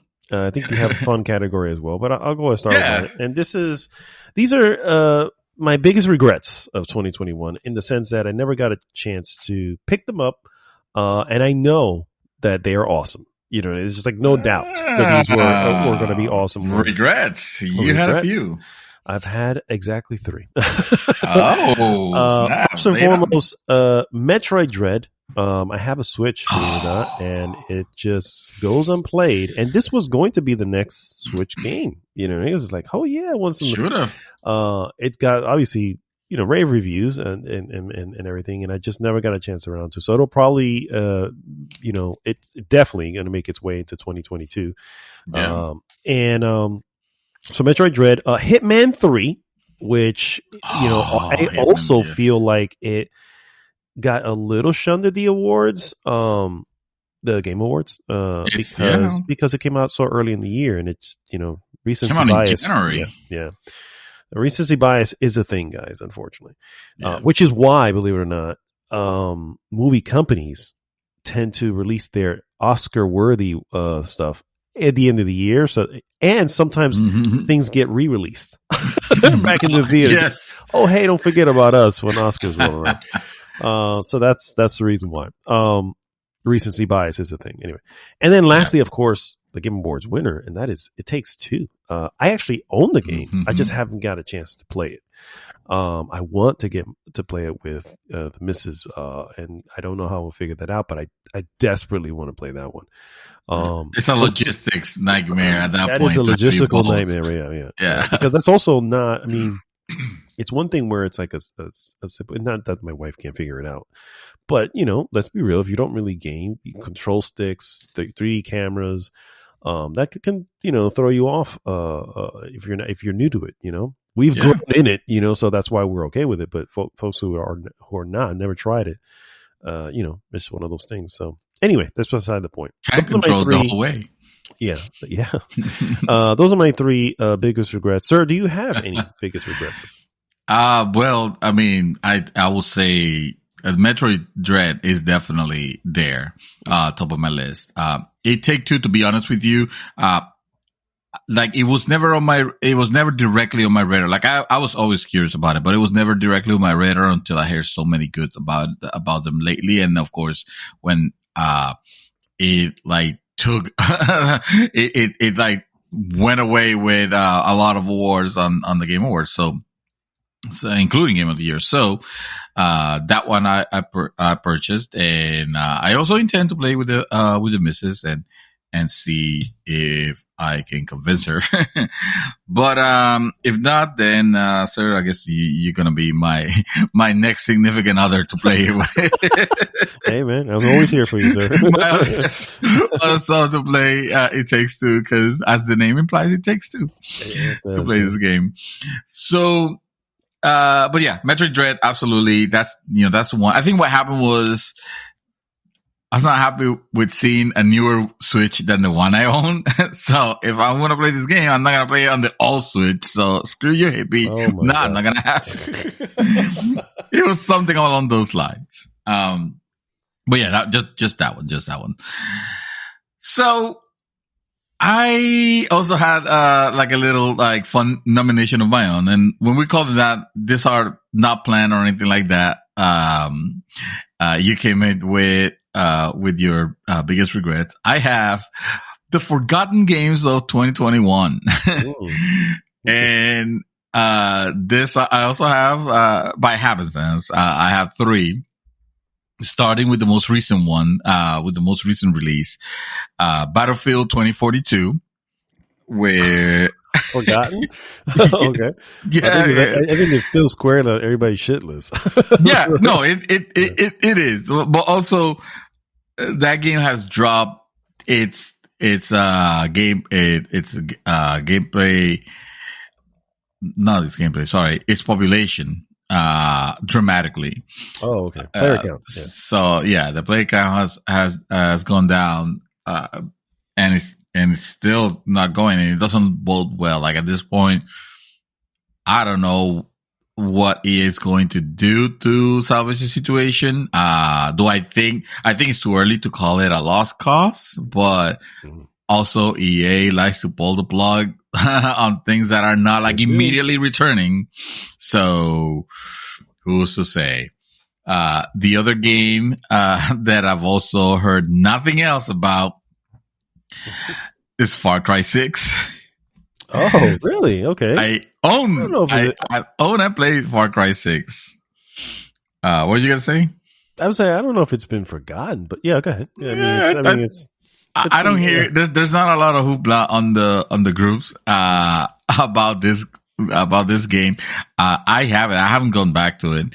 I want to, but my desire is not that strong yet. I mean, I just started playing Ender Lillies, today, just to, just because, I did not want to go back to, and I guess if I were to go back to another game, it'll probably be to see how I feel about Tales of Arise. You say so many good things about it. But I'm not in any hurry to go back to Far Cry 6, which is fine because I think that's how I ended up playing through the entirety of Far Cry 5. It was like months of, I'll get to it whenever. And I eventually, cause let's face it, Story doesn't matter that much. It's a Ubisoft game. Who cares, right? Yeah, exactly. It's a sandbox, basically. Yeah, exactly. Now, the biggest and most forgotten game that came out in 2021 was a game that I honestly thought that had already been released a couple of years ago because how radio silent it has been. I don't hear any excitement or anything about this anymore. Not even patches or possible new DLC or expansions or anything like that. And guys, you remember there was a little game came out around March, I want to say, called Outriders. Oh, that's right. Outriders came out this year. And I remember that it was solid. You know, it was not a great games as a service game, but it was okay to play with your friends. It has the co-op experience was not terrible. The story was nonsensical, but who cares? You know, this was a game where you didn't really care about the story, even when you pretended to care about the story. So Chaos, Dark, and I will be playing this game, and then we'll get to a cutscene, and we'll all be quiet. But in reality, it's like we might as well just keep talking because none of this is on the phone. Yeah, none of this is landing, you know. So, but it was not a terrible game either. You know, it was certainly fun. Like the game had its peak around launch time, but then after that, you just kind of like peter out, and you don't hear anybody talk about, or I don't know what's going to happen with Outriders. Yeah. If it's going to be as supported as Square Enix plan on doing so, like who knows? Yeah, that one that's definitely a forgot. I mean, I forgot that I never played it. I just played the demo when it came out, and it had a strong setup. You know what I mean? But yeah, it gave a decent impression. Oh, that demo gave a decent impression. Yeah. So. Yeah. All right, good stuff. All right, so let's get into of course. So yeah. Outriders obviously takes it. Oh yeah. The most forgotten. Yeah.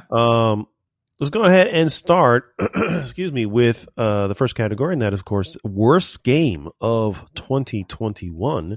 Worst game. Our very own Chaos Reaper has provided some of his picks for this as well, and I wanted to share on his behalf since he was unable to attend like he did last year.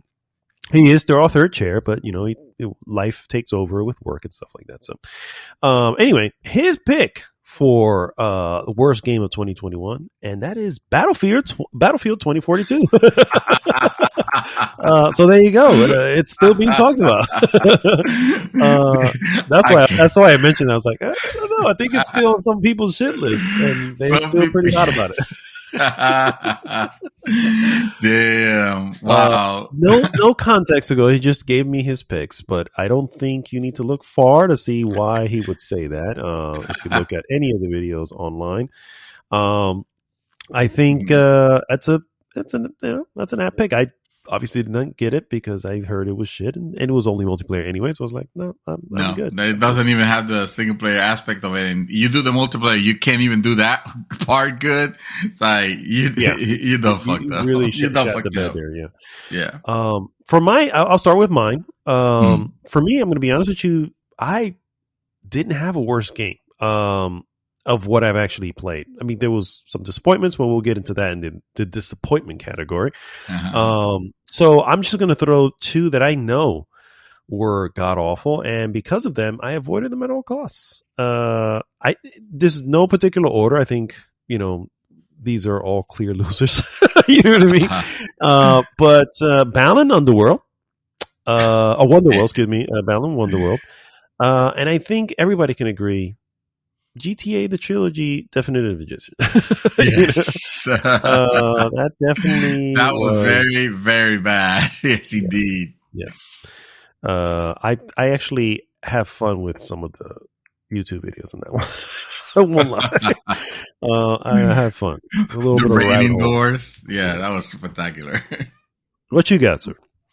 Well, I mean, you took it from me. It was gonna be Balanced Wonder World also, and the fact is that this game had a chance to be something special just because of the DNA. It had it has the combined talents of Yuji Naka, who is the creator of Nights into Dreams, and Naoto Oshima, which was the original Sonic the Hedgehog designer. And when the game was, I remember when we saw this at E3 or the trailer, I was interested, because, hey, platformers are not the type of game that I tend to gravitate towards a lot, but I recognize when there's a good one, like the last great one that I played was Super Mario Odyssey. They are special. They're very neat, they're not the type of game that I normally go towards, but when I need a palate cleanser, then that's perfect, and this one, it should have actually been that. And instead, what we ended up getting was like an over-engineered pile of garbage, to be honest with you. That's like over-engineered because for some reason, this game had more than 80 types of there are two characters, but those two characters can transform, basically can use some customs and transform into whatever the custom is. So there were like more than 80 of them. A lot of them were repeats of other ones, and you didn't have control over what they did. Like, you didn't have exactly direct control over what they did. Like, some of them, like if it was something that, if it was meant to be a custom of something that is firing, it'll be firing on its own. If it was supposed to jump, it was just meant to jump in a certain specific kind of way. The game itself, you control it. You have a bunch of buttons on your controller, and it only uses like jumping. It's the only one. It's like super, super basic for all the shit that it was trying to do, and it didn't do it well at all. It didn't even do it good at all. It was bad. Mm-hmm. Balan Wonder World. It looks like it has the production values, and you see like the beginning, introduction, and it looks like it could be something special, but instead it's just a pile of shit. And if you guys doubt it, just look at a YouTube Re-Res made a Just Bad Games series. They have a series called Just Bad Games, and they usually they tend to concentrate on older titles, but this one was one of the most recent ones that they got, and it was just terrible. The thing you see is like, man, it's just you haven't seen a train wreck like this with good talent since Mighty Number 9. I was just gonna say, nailed it, sir. Nailed it. Nailed it. Yeah. It's exactly. It's a shame. He's gone completely indie because he's not with Square Enix anymore. Yuji Naka, because of the game. Yeah. Most likely because of the game. Yes. It was never confirmed, but let's be real here. Square Enix made him indie. Let's just say. Exactly. That's a good choice, man. That's a good choice. Clearly for bad game of the year. Clearly it was ours. Yeah, exactly. All right. Let's go ahead with the next category, and that of course is biggest disappointment of 2021. Chaos Reaper, he chimed in with his one and only pick. And that is of course Pokemon Brilliant Diamond. Hell is that? That sounds like a mobile game. It's a Pokemon game, bro. It's on Switch, apparently. And he is, for the record, for people don't know, Chaos is a very big Pokemon fan. He's a huge fan of Pokemon, which, there's plenty of them out there. That's why it's such a successful franchise. But apparently this one was disappointing. He gave me some insight on it when we were chatting, but I don't recall details and I don't want to misquote him. But he did. But that's on you, Chaos, for liking Pokemon. I'm kidding. It was funny because I was like, really? And he goes, what? I'm like, I'm just asking, it's like overly defensive, wasn't it? Yeah. He knows what he knows. I'll say something probably. Yeah. So that's his biggest disappointment. Sir, we'll throw it to you to start this one. What is on your list? Oh man, or whatever you have there available. There's a lot of disappointments here. I have at least 4, but only one. Disappointing year. Yes, it's been a disappointing year.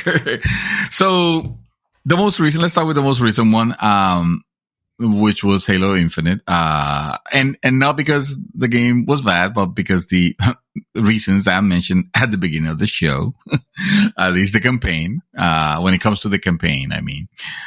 So Halo Infinite campaign, Outriders. You guys heard me talk about it. Outrider was a game that, I beat and I did not care to go back, even though it's meant to be one of those games that is supposed to keep you on the grind and on the treadmill. But no, I did not care to go back at all. Then there was Deathloop. A game that is not a bad game, but it's certainly 100,000% not a 10 out of 10. Like whoever or whatever, whoever was smoking, whatever was it that they were smoking when they gave it a score. In no way this game has the chops to be a 10 out of 10. Have you even played a good game? Bro, game. Do you even exactly? Do you even know? Yeah. That said, it's not a bad game. Although I did kind of like rage quit on it and then didn't want to go back. I kind of want to go back because I feel bad because, like I said, the game has something, and I need to know what the whole mystery was without resorting to YouTube or asking Mad Dog. So I might go back to that one. Okay. But the most disappointing game to me of 2021, and it pains me to say this because I was super ultra looking forward to this game, and I played it, and when I was done, I was like, okay, this was not bad, because it wasn't. But this is in no way what I thought I was going to get. And hence the reason it's my most disappointing game. And that game is Sir Axiom Verge 2. Whoa, that did come out this year, didn't it? And because of your review at the time, you put it on the back burner. It's so on the back burner. It's like ridiculous. Yeah. And now it's probably going to be infinitely there when I'm describing it as the most disappointing game. And again, most disappointing game is not necessarily a bad game. It could be a great game that you were feeling like it was supposed to change your mind and it didn't. And that's on you. And maybe that's on me for expecting Axiom Verge to be as dramatic as the first one. And it wasn't. It wasn't even the same type of game. It was still on its own. It was good. What it was trying to do, it worked. But as a follow-up to what Axiom Verge was, like, no, bro. You are definitely the Police Academy 2 to Police Academy. Wow. Okay. Wow. Interesting. This is interesting picks. I will, on mine, runners up, I will share your lack of enthusiasm with Deathloop because it's also on my list. It was okay. And you beat it. And you know what happened. Yeah, exactly. And even with knowing what happened, it kind of has you like... still just okay. Yeah. It's still just okay. Another one that this can easily be the first as well, but I will leave it here as the first runner-up. Game that I was highly anticipating came out this year. A little RPG called Crypt Tales. Oh God, yes. It's not a bad game at all. It's a very pretty game, and you know it's just got no challenge. At no point did I feel like and not that I'm searching for a challenge like that, but it's like you got to have some sort of stakes.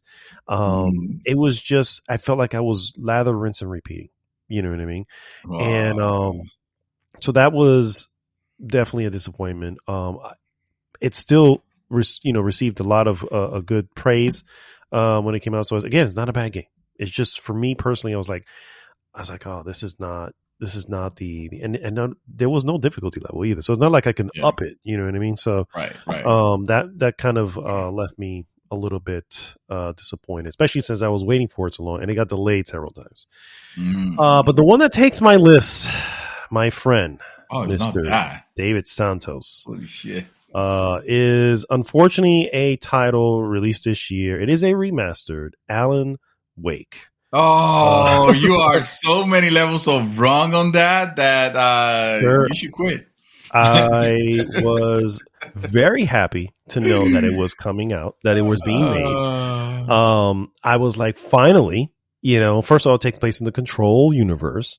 You speak so highly of it. And again, the Alan Wake universe. So. Sure. Well, how are you going to put it? Again, not to say it's a bad game. It's not a bad game. It's just a product of its time, and because it's a remaster, it certain things weren't adjusted. It's like, no, we're just remastering the original. This would have been awesome as a remake, because particularly there's just a lot of moments going through the forest, you know what I mean, and they're just extended long moments. It's like, oh my God, we're still doing this. You know what I mean? The story was interesting, and I wanted to learn more about it. I haven't gone back to it, and I unfortunately uninstalled it. Boo. I know. And again, it's not that I'm saying that it's bad. It just, I had high expectations because of its pedigree, and its history. You know what I mean? And yeah, it didn't deliver on that, and I was disappointed. I was frustrated many times during the game, which I was just like, I don't like being frustrated. You know what I mean? And then on top of that, like I said, it was just like you can feel, even though, like I said, there was some really good moments in there. But yes, that get good. Sure, I'm the problem. Okay. If I might do my counter reaction. There's no counters to this. I don't want people to get the wrong impression here, but the reviews speak for themselves, bro. Good reviews. The reviews have been good. Again, not a bad game. No, just disappointing it to me. That's all. Yeah, and but I still feel like I at least need to mention this, and that is, I wouldn't have wanted, believe it or not, I wouldn't have wanted Alan Wake to be remade. Like I wouldn't want Alan Wake. I know it sounds like a very good idea, but remake to me makes me think that, they're gonna remake a lot of the set pieces, and that game to me had a lot of special moments and sequences and even cutscenes and stuff like that I wouldn't want them changed in any way. That's why when I heard that they were doing a remaster of the game, I was like, okay, yeah, this feels like the right thing to do with it, to me. That said, yes, I do agree with you that it's a game of its time, so it is going to have some gameplay things that you could tell they're outdated, but even so, I will I will offer that there's some others that fell ahead of their time to that, to when that game came out. Like I've completely forgotten until recently that game is sort of a quasi open world game in the sense that they're not just linear stages, although you do go linearly through them, is my understanding. I don't remember a lot, but actually they are, because they're chapters. They're chapters. So they of are course, chapters. Yeah. You can explore. So that's good. It allows that exploration. You get in a car, you can drive to to different locations. Maybe you can't go just anywhere and everywhere. That's why I don't call it like a fully open world. But that was something that made that game special back in the day. Maybe not so much now that we live in the era of open world games, for better or worse. And also the shooting, for example, the not seeing where the enemies are attacking you from sometimes. I can see that being. I can see that being a frustrating, but that game was not a hard game. So like, it makes me wonder, like whatever happened, it must have happened on it must have happened on something they did to it. No. I mean, if we're going to you're describing it like if it just became too much, and I'm like, that's not the type of game that becomes that. So I guess what I'm trying to say is there was one section that really frustrated me. It was just this one area where it's you and somebody else, and it's like you have to, what do you call it? It's almost like, I don't want to say it's you have to protect, but you have to like hold down the fort for a moment. That was really the only one frustrating moment.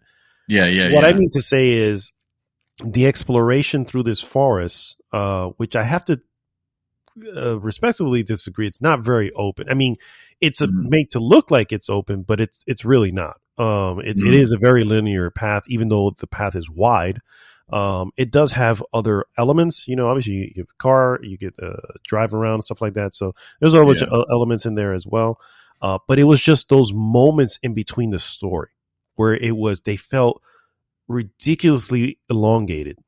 And the character just moves so fucking slow. I mean, his run is like my fast walk. You know what I mean? It's like, you got to be kidding me. And again, that's how it was made, obviously, and I get that. It's just those little things just really got to me. I'm like, if this were made today and released like this today, we would get this same shit. Yeah, you know what I mean? And so, but of course, it was released at a different time, and it was doing things very new for its time. So I'm definitely going to take that. But again, my expectation probably had it where I really was more focused on finding out the story, because it's going to control like Control. No, I don't think like it was going to control like Control. No. But again, I thought it would just hold my attention longer, and it did not, unfortunately. So, well, that is a shame, sir. Well, it is a disappointment. I respect your disappointment. I am disappointed on your disappointment. I can tell. I almost bought that game today, the because I do own Alan Wake on PC, but I saw the remaster. I was like, I can buy. I can get it for, let me see, it was 20% off, so it was knocking the price down to like $23, and then Epic was giving you a $10 voucher, so it was like $13. Yeah, I should get it for $13, and then I got sidetracked and forgot. $13 is a steal, right? I mean, you agree? Maybe? No? It is. Yeah. Okay. I would say, I'll definitely say that. All right, next category, guys, is biggest surprise of 2021, and that's of course of a game. We'll start again with Chaox's pick. His pick is the game Splitgate, which is Halo meets Portal, if you don't recall.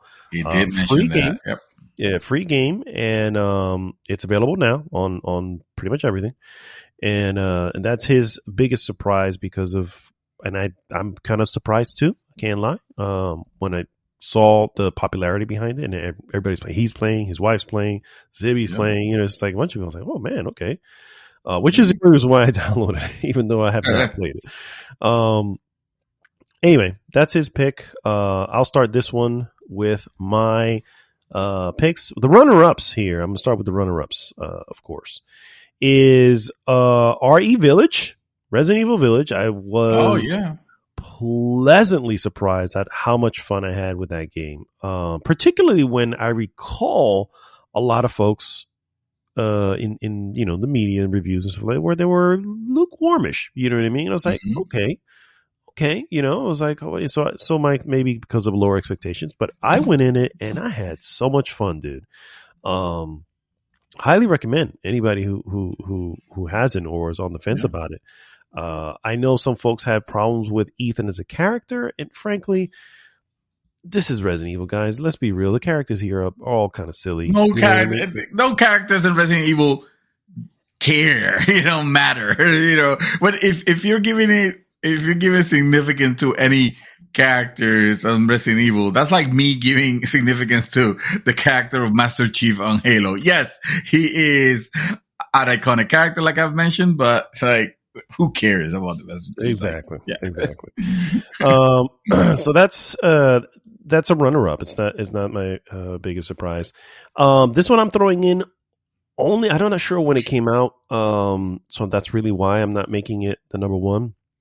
And that is Doki Doki Literature Club that I played this year. I played the Plus, which I know came out after, but I don't know how long after. I think it still came out last year. But anyway, surprised in the sense that, I knew it was not what it seemed, but definitely a surprise at how engaged I was with it, because before it starts going into what it needs to go into, I was still engaged with the normal gameplay of what it appeared to be like a dating sim, essentially. So I was like, oh, okay, this is actually kind of interesting, And then, with everything that comes out of it, it's also very cool. Definitely highly recommend. Forget about what it looks like. Just play it. It's an experience as a gamer you should have. You should definitely have. Absolutely, definitely have. And I will, once again, recommend playing it on the PC. And once you play it, you understand why. But my biggest surprise has to be Tales of Arise. That is my pick. First of all, I haven't played a Tales game ever. And I said, let me pick this one. And I knew what I was getting into. The main character loses his memory, all this, the usual tropes. All the anime things, becomes the hero, Yes. So far they haven't mentioned Destin, but it's kind of, okay.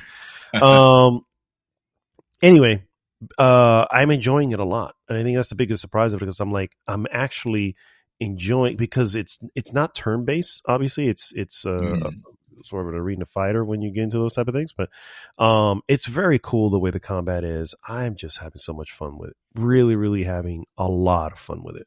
And that's really why. Aside from the normal anime tropes, I'm still curious as to what's going to happen in the story, even though I could probably guess. You know what I mean? Because I've guessed many things that are going to happen. I was like, oh, that's probably what. Okay, and then it gets confirmed shortly thereafter. That all said, it's one of those things where I was concerned I would even be able to put all the time into it that it desires, and frankly, that's just what I want to play. Like when I get back on, probably later on, that's what I'm going to throw on. Because I want to keep going in the story. So that's my biggest surprise. Tales of Arise. Tales of Arise. Who would have thought? That Not I, that's for sure. Tales of Arise so highly also. My biggest surprise, my runner-up, I'm going to mention here is called Chorus. Was a game that came out in December. I talked about it on the previous podcast, or the one before. You're controlling a sentient, like fighter ship, space fighter. You can actually pull some sick, drifting in space, which, the likes of which I've only seen in Battlestar Galactica. And on top of that, it makes the the dogfighting, which is an aspect that not a lot of people are a big fan of, but it makes it very accessible with the just lock. To lock, just press this button, and you'll immediately teleport behind the enemy, and you can just start shooting. It's on a cooldown, so it can't be abused, but it tilts the scales and it makes you feel like a total badass when you're playing the game. And I'm enjoying it a lot. I think on the previous podcast, I might have actually put it in the context of it having a great particular good score, like soundtrack. Just at the beginning, I played you like the title screen actually, and you liked it. You seem to like it. So yeah.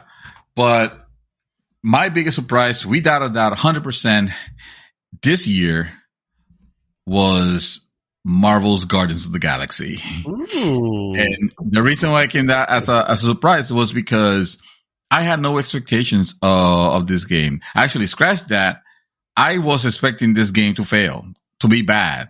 Not because any hate towards Square Enix or anything like that, or towards the developers, Crystal Dynamics.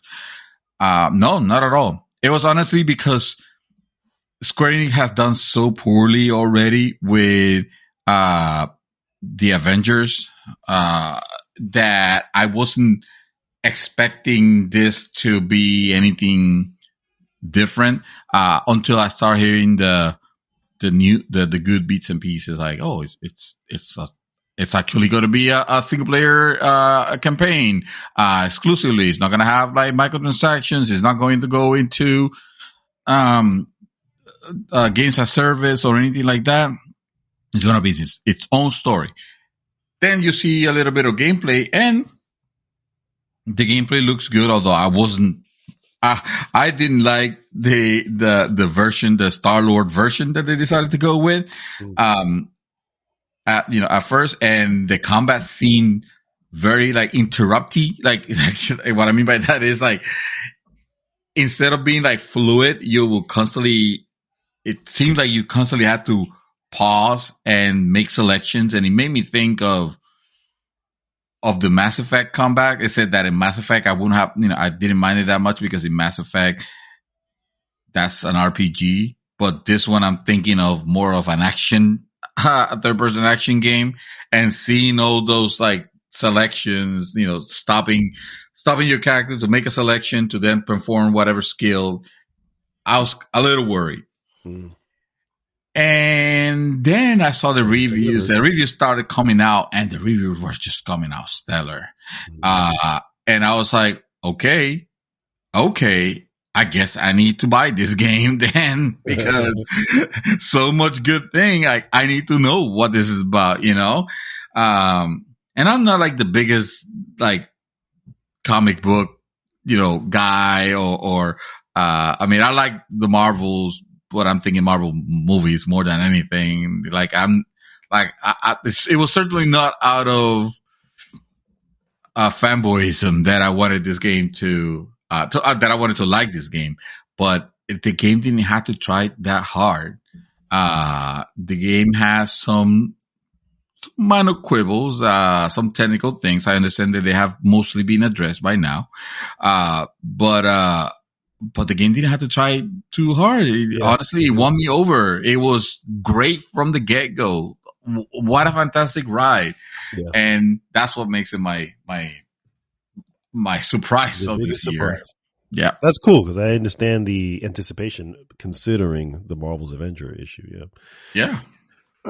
All right. Next category, guys. Best old game. And we're going to go back with Chaos pick. His pick of best old game this year is Battle Chasers, Night War. Battle Chasers. Which him and I were basically playing at the same time. I unfortunately did fall off of it. Excuse me. And it's mostly because it has a little bit of a grind. And he loves to grind. So it's like that's like his favorite thing in gaming. So, for me, I don't mind it if it's something that's If the light. progression You know what I is, mean? Yeah, yeah. okay. But here, as I mentioned, it's like unless you stick with the same characters and you just keep building them up, otherwise, you're gonna want to build up your other characters because you may need them for particular battles and stuff like that. So Yeah. I just felt like I constantly had to get I'll have to go right back into this dungeon, roll through it all again, just with the different characters, just so I can level them up and keep them all even, essentially. Yeah. So that's a little bit a disappointment. But he that was his best old game that he played.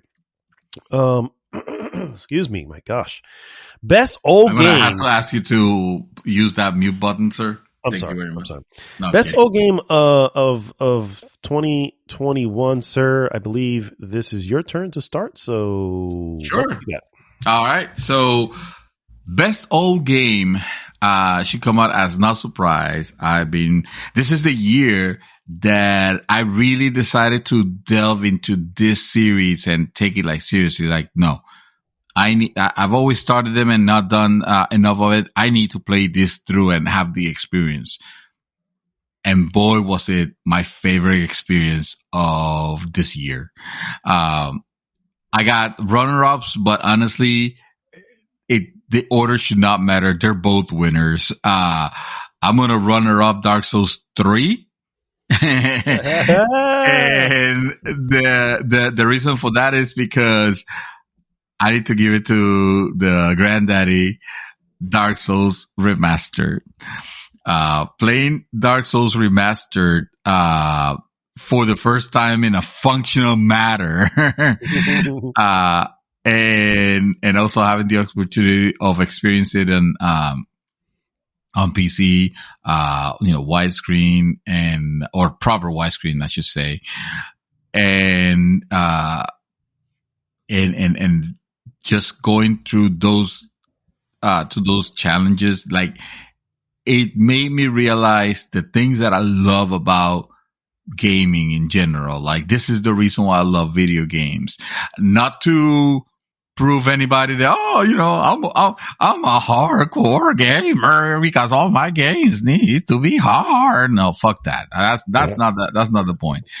Actually, I fucking hate that, as a matter of fact. But more towards having something that I just couldn't wait to finish whatever was it that I was doing, just to go back and be in that world. And that was both. That was Dark Souls Remastered and Dark Souls 3.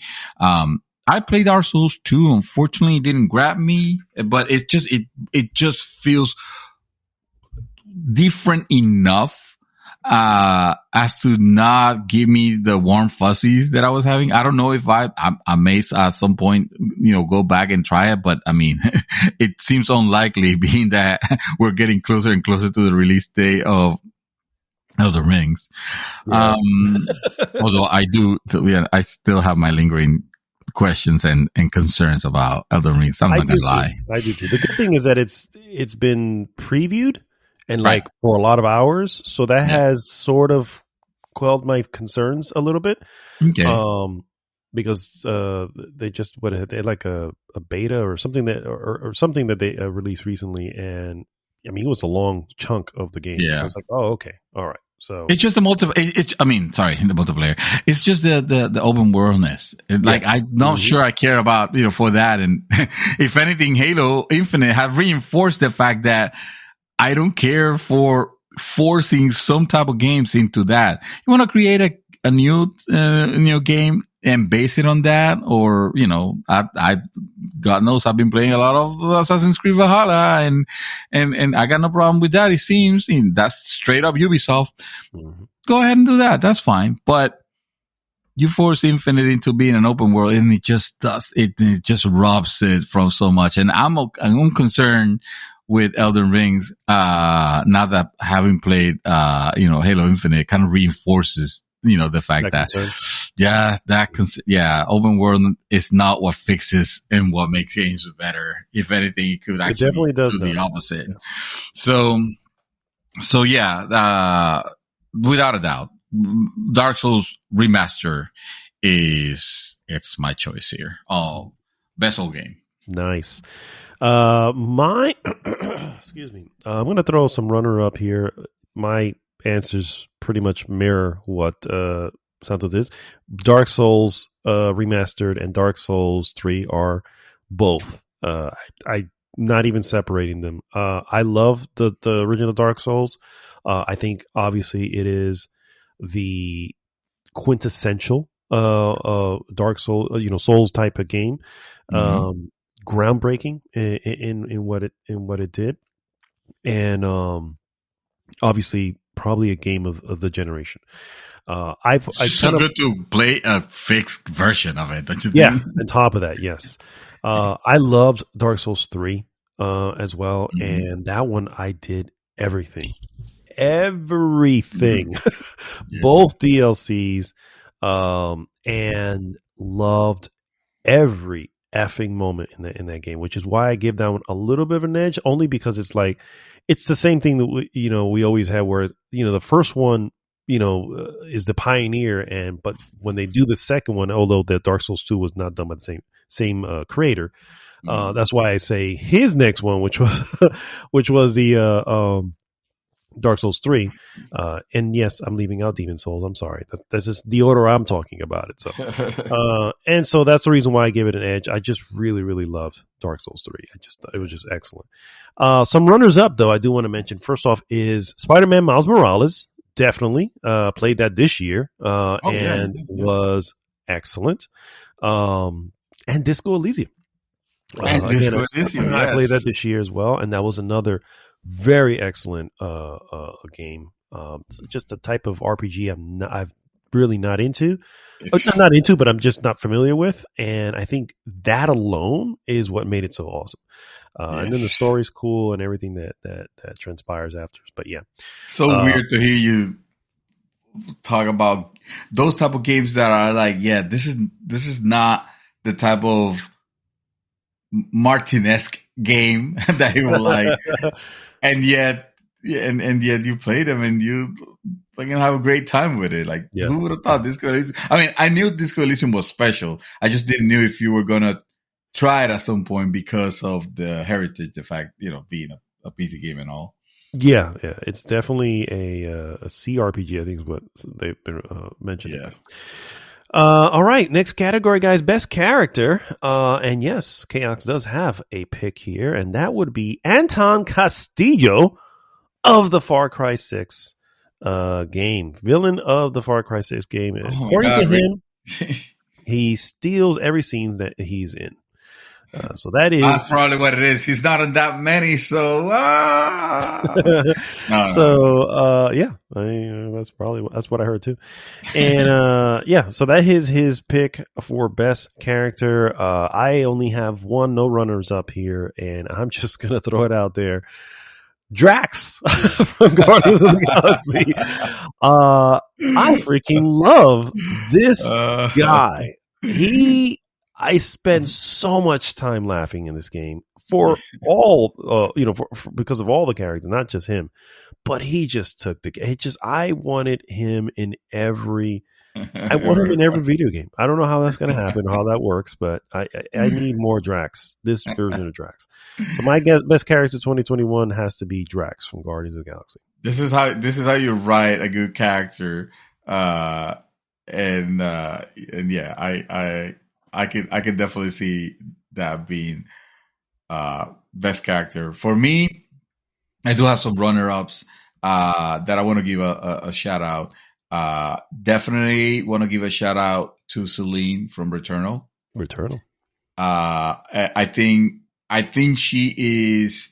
I love the fact that she breaks away from the typical female character, what video game female character need to be or look like or represent or dress like, or all that shit that is kind of juvenile at some point. Like, don't get me wrong, I don't have anything against it or anything like that. It's just that when you're constantly being bombarded with that, the same look, hot pants, big boobs, whatever, it's like it gets old. Mm-hmm. It gets old. Play some hentai games if you need to. If you need to. It's okay to have a different different type of characters, and Celine not only represents that very well, but she has like the moments that she had, like her acting is very good, and one of the few things that I really enjoyed on that game was her as a character. Another game that I need to go back because I do want to see how everything ends for her. Colt Vaughn from Deathloop yes. is my other runner-up, actually. Colt is, I mean, he could have very well been my character of the year. Even though Deathloop is, whatever, his character is super well written. Actually, Justine, what's her name? Juliet. Juliet, sorry. Mm-hmm. Juliet's character is also written very well. Acted very well, yeah. Acted very well. I realized that it is a product of their interaction, what makes each other's lines so special. But because you're playing as Cole, and unless you're doing the protect the loop version, in which case you play as Juliana, but that's multiplayer or something else. Because the single player experience, you play mostly as Cole. You get to spend more time with him. He vocalizes what he's thinking a lot of the times, and he just delivers his line in a very very cool way. So, and if it wasn't for Drax the Destroyer from Marvel's of the Galaxy, Guardians of the Galaxy, he would have won. But come on, Drax was perfect. The delivery of his lines are phenomenal, and is what made that, and that's the thing. It's not even the fact that the game needed it. It's just that it's like a wonderful bonus. I don't know how to describe it. It's so good. It's one of those things where it had no business being that good. No, exactly. It didn't. Yeah, it didn't need to be that good, and yet it was. And because of that, it just completely stood out. Stood out. Absolutely. All right, awesome stuff. Next category, guys: best soundtrack or score. We have no picks from Chaos in this one. I only have the winner. There was, for this year, I didn't think anything really stood out that I can recall. Deathloop did have had some good music, but I guess I can give that one a shout out. Deathloop had some good music in it. But my winner is Ender Lillies. Is my best score, I guess in this case, would be Ender Lillies. That makes me happy to hear because I am playing that now. Yeah. I'm going to not give an F for this one. And my best soundtrack / score for this year is going to be Final Fantasy VII Remake Integrate. And fuck y'all if you don't want to accept it. No, hey man, do what you gotta do, sir. Win 2 years in a row. Yes, that's right. Sorry. That clearly says something, because even Nier Automata didn't win 2 years in a row. So how about that? No. But because there was a Game of the Year edition, whatever the hell that means. But this one, because it's the PS5 version, it came out this year. It has exclusive content. The music is equally as good. So yeah, I'm just gonna give it to it. All right. There's no arguments here, sir. No arguments. Next category, best style. Chaos once again did not have a pick on this one. I do have a runner up, and I will give that to Kena, Bridge of Spirits. That is a gorgeous art style that they have in that particular game. That game has died. It's an amazing looking game. It literally looks like a freaking Pixar cartoon, and you've heard this many times, and it's not a fucking joke. It's just it's absolutely ridiculous how good this thing is. No, guys, this is the one that looks like Pixar, like a Pixar movie for real, guys. For real. This is it's ridiculous. We're there, guys. We're there. We've been saying for a while now. The Pixar is like we're there. But the winner for best style will go right back to Ender Lillies, and say, I love the art style of that game. And it's excellent. It's just an excellent, and I tend to, me, I love, side scrollers more than anything else. You know what I mean? I can get into those 3D games and stuff like that, but man, if you could nail a nice side scroller, dude, I'm in, always in, and this one nails it. So I love me some side scrollers. You guys know I had a ton of blast playing Blood. What's the Blood Rain? Ritual of the Night? Bloodstain. Yeah, that one. It's been a while, so. But I'm just I was like Chaos. I did not have one selection here, but then in the middle of the podcast, it reminded me that Ender Lillies has a fantastic style, and it's just like it's everything. It's the tone of it and the look, the draw, the animation, the cool attacks. Yeah, this is my game. This is my game, my best style because of a particular style, and I like it. Nice. All right, next one is best story. Excuse me.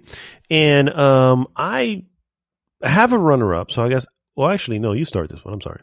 It's your turn. Oh, okay. Well, I'm just gonna spell it out easily because I don't have any runner-ups or anything like that. It's certainly not going to be Halo Infinite. I'll tell you that right now. But this best story this year, hands down, I have to give it to Marvel's Guardians of the Galaxy again. Yes, nice. That is actually also my winner. Guardians of the Galaxy. Great story. Great. Sci-fi, space opera, sci-fi type of thing. Yeah. It's just good stuff. Runner up, I will give to Ratchet and Clank, Rift Apart, which I played earlier this year. Yes. And I really did enjoy the story. And I didn't like the 2016 remake, mind you, and I never even finished it. But this one here, I saw it all the way through and enjoyed every moment of it. It was really good stuff. But yeah, Guardians of the Galaxy is the winner. A category that Chaos threw in, and he wants to put in because he's like he needs to have this. We should have made it his funny one at the very beginning. Oh, we could have, yeah. Well, we'll just enter it here, I guess. His categories for best ongoing game, and his winners. He lists two. He didn't say runner-ups or anything. Final Fantasy 14 and Warframe. Obviously. He has, those are his best ongoing games. Since he included the category, I went ahead and threw a game in there, and that's Ghost of Tsushima, because I did play some. I was playing with him and Dark a lot of the Legends mode, and which was a lot of fun, believe it or not. So we did put a good amount of hours in there. Do you have a best ongoing game, sir? Or? I guess I'm gonna have to, because I don't want to be left out, and I'm just gonna give it to No Man's Sky. Okay, there you go. Let's all right. be real. Come on. I hear you. We're here, guys. We're at our best game of the year of 2021, top three. And of course, we'll go with the normal 3, 2, 1. But first, let's give Chaos his due. And his pick for game of the year is Tales of Arise. Oh, wow. Yeah, he actually, he was playing, I didn't remember to tell you, he was playing Splitgate or something like that, or he was waiting for Final Fantasy to whatever. And he said, you know what? Because he was hearing me play and watching also. And he's like, you know what? I'm just going to jump into that. And he stuck there a while playing, so it's really good. I can't express it anything else. Tales of Arise is a really fun game. So I don't blame him for that. It's not on my list, for the record, but I don't blame him for that. I don't. Sir, check the lines on the podcast because it kind of the flat line of my end a little bit, and I didn't hear you. So hopefully, yeah. we were able to get all that. Yeah, all the lines are in. Okay, good. Okay, all right.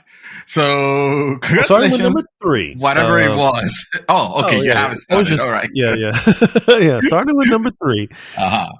Will be for best game. Did you want to go first? You want me to go first? Doesn't matter. It don't matter. Whichever way you want is fine. All right, so I'll just throw mine out there. My number 3, best game of the year, second runner-up, I guess you can call it, is going to be Resident Evil Village. Again, I played that very recently. I almost didn't play it, you know what I mean? But it just, man, it's so much fun. It's fun. It's a gorgeous looking game. Gorgeous, I'm telling you. Playing on PlayStation 5, it's a gorgeous looking game, and I really enjoyed my time with it, and I almost want to go back. It just like it was a lot of fun. Oh, wow. You know what I mean? It's just like they should release an expansion to it.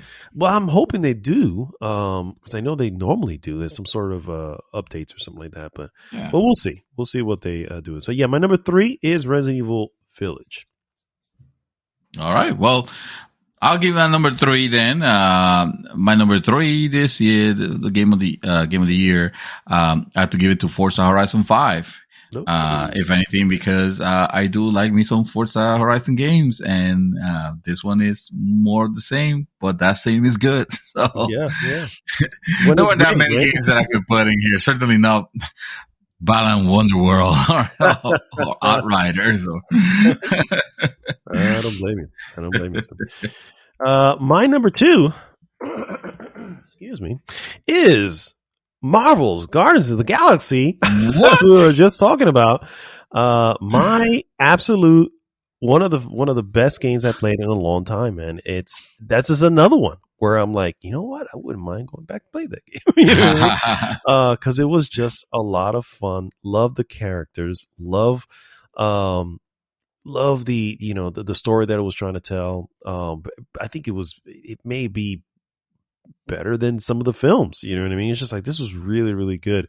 Very weird alien worlds, the level design, some question marks towards the end with certain boss decisions, but that didn't really derail my experience. And if anything, the style of that game should have made it at least like a runner-up in best style. Yeah, for sure. But yeah, my number 2, Guardians of the Galaxy, sir. All right, fine. Fair enough. Make Guardians of the Galaxy your number 2. I'm going to make my number 2 a little game that came out from Sony Stables called Returnal. Oh, and that is a game that I enjoyed quite a bit. I did not finish that game. I would like to go back.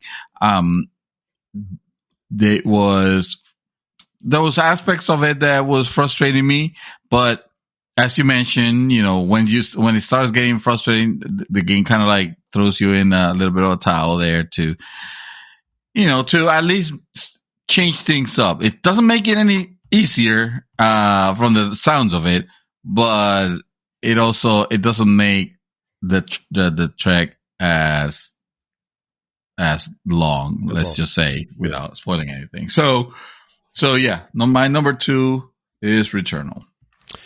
Well, interesting choice, sir. My number 1 is Returnal. Completely expected. The moment you squared Guardians of the Galaxy as number 2, I was like, oh, okay, I see what he's doing. I see what he's setting up. Yeah. Returnal has to be the game that just caught me completely off guard. I mean, it could have fit into the big surprise as well, because it was excellent, challenging. The different biomes were all fascinating. When you start to just get good at taking areas out, there's this awesome feeling. There's some disappointments because as a roguelite, you can get killed right at the beginning, and that does happen all the time. Yeah. But the gameplay loop was so tight, bro, that it didn't matter. I just picked up and kept going. And dude, it's the one roguelite I've ever completed. I never even finished Hades, and I love Hades. You know what I mean? Yeah. And yeah, man, I actually, in essence, got out of a roguelike in which was excellent, bro. That's how engaging it was. And discovery was another big thing where sometimes you don't want a specific weapon because you're like, I don't like this, but you realize that trouble you're constantly that wall you're constantly hitting because you're like, man, these guys are giving me problems. It's like you have the weapons, you're just avoiding using them. You really got to test every weapon against every type of enemy and realize, oh man, this thing here was the secret that was keeping me, from advancing. Yeah. And there is, even though you lose everything, there is some stuff that you carry over. And your weapons, as you get them, do get better and better. Yeah. And it's just one of those things. But it was really, really, really well done. And so that is my number one, sir, is Returnal. Well, congratulations. My number one is a game that had the best story. All right. And it also had the best character. So it should come as not surprise, even though it was my biggest surprise of this year. And therefore, it's going to be Marvel's Guardians of the Galaxy. Nice. For reasons that you should just check A and B and C for details. Yeah, it is. Yeah, there's no doubt about that one. That's definitely one. I mean, I can say, honestly, I was I felt more accomplished by getting a Returnal, and I loved everything they gave to me. But I can easily see this being the number one of the year as well. You know what I mean? It's just this is definitely an excellent game. Just the soundtrack, the characters, the world design, everything about it was completely thought out well, and it was excellent stuff. It was excellent stuff. So I can definitely agree with you, sir. 100% agree with you there. Good. For sure. All right. Well, excuse me. There you go, guys. Those are our game of the years for 2021. Wait. Oh, you thought this was over. Oh no, sir. We have both of us fought the good fight, and we have defeated the Shadow Clan, and we are about to rescue Marianne as the good Jimmy and Billy Lee that we are. Okay. But just like there's only one Marianne, we have to brawl it, you and I, for Gigi's Game of the Year. And what we're going to do here is we're going to combine our 6 games, and we're going to put them in an order. And that order is going to be determined. We're going to come to an agreement, and by combat. And we'll put together our 6 games. It's really just 3. There's 2 repeats in here. So there's 2 repeats. That's right. Whatever. 4 games. Yeah, our 4 games. Oh, that's even better because it works. It's close. It's kind of like a runner up and a top 3. Yeah. So all right. So right off the bat, I think number 4 should go to Forza Horizon. Forza Horizon 5. If anything, because it is a repeat of Forza Horizon 4. Sorry, the first to 4 spot. I will agree. I have no horse in that race there, and if we're going to compare it to my number 3, it's like, well, Did you play Village? Because I don't even know. If you can even... I didn't, but I can recognize Fervor. And I bought that game actually. I knew that game was going to be good and was going to be something special. So I have it. So yeah. I think yeah. Well, let me see. What other games do we have? Marvel's Guardians of the Galaxy. We have Returnal, and you mentioned another one. That was it, sir. those are. So it's just 3? No, you have Forza Horizon, Resident Evil Village. Oh, okay. So Resident Evil. Yeah. Okay. So this is where Resident Evil goes. This is actually very easy. Yeah. Village. Okay. So numbers 2 spot, sir. Round 1. Fight. So I'm pretty sure I'm gonna make my case here, even though it's gonna be a losing case, because I can also agree with anything you're gonna do to defend yours. So it's like we both agree on one, but only one of us agree on the other. That's a toughie. You obviously feel that Returnal should be number 2, and I understand that. Although you'd be wrong, but it really is. It comes down to the fact that, again, great action game, great visuals, great sound design. The gameplay is just really fast paced, action packed. It is challenging. It challenges everything in you to continue playing this, to play the game. Now they have a safe spot, so that they don't have a safe spot. Stop calling it that. Whatever it is, a suspend state or whatever the hell. Finally reunite back with my family. Yeah, sure. Because stop playing for a little bit. That's not a safe spot. Yeah, they weren't that freaking long. So, anyway, it is. Not everybody has privilege with time as you, sir. Yeah, because I obviously am privileged. So no, I honestly think it Returnal takes that spot as far as number 1. But you know what? I'll leave it there for the moment. And all right. Well, okay, all right, because you never know. You might get a plot twist and get me to say that I do recognize all the things that Returnal did, which deserves rightfully to be our game of the year. For all the things that you just described, the not only the presentation and the action the challenge. I already mentioned that I really like the character, and if there is a good sense of mystery that you do want to find more about, and there's a certain flow that makes it very. It's very. I mean, the game is very challenging. It's very easy to just go back to one more run because it lends itself to that. You don't have to worry about doing crazy amount of exploration, even though it behooves you to try to to go off the beaten path every now and then. I just want to be fair.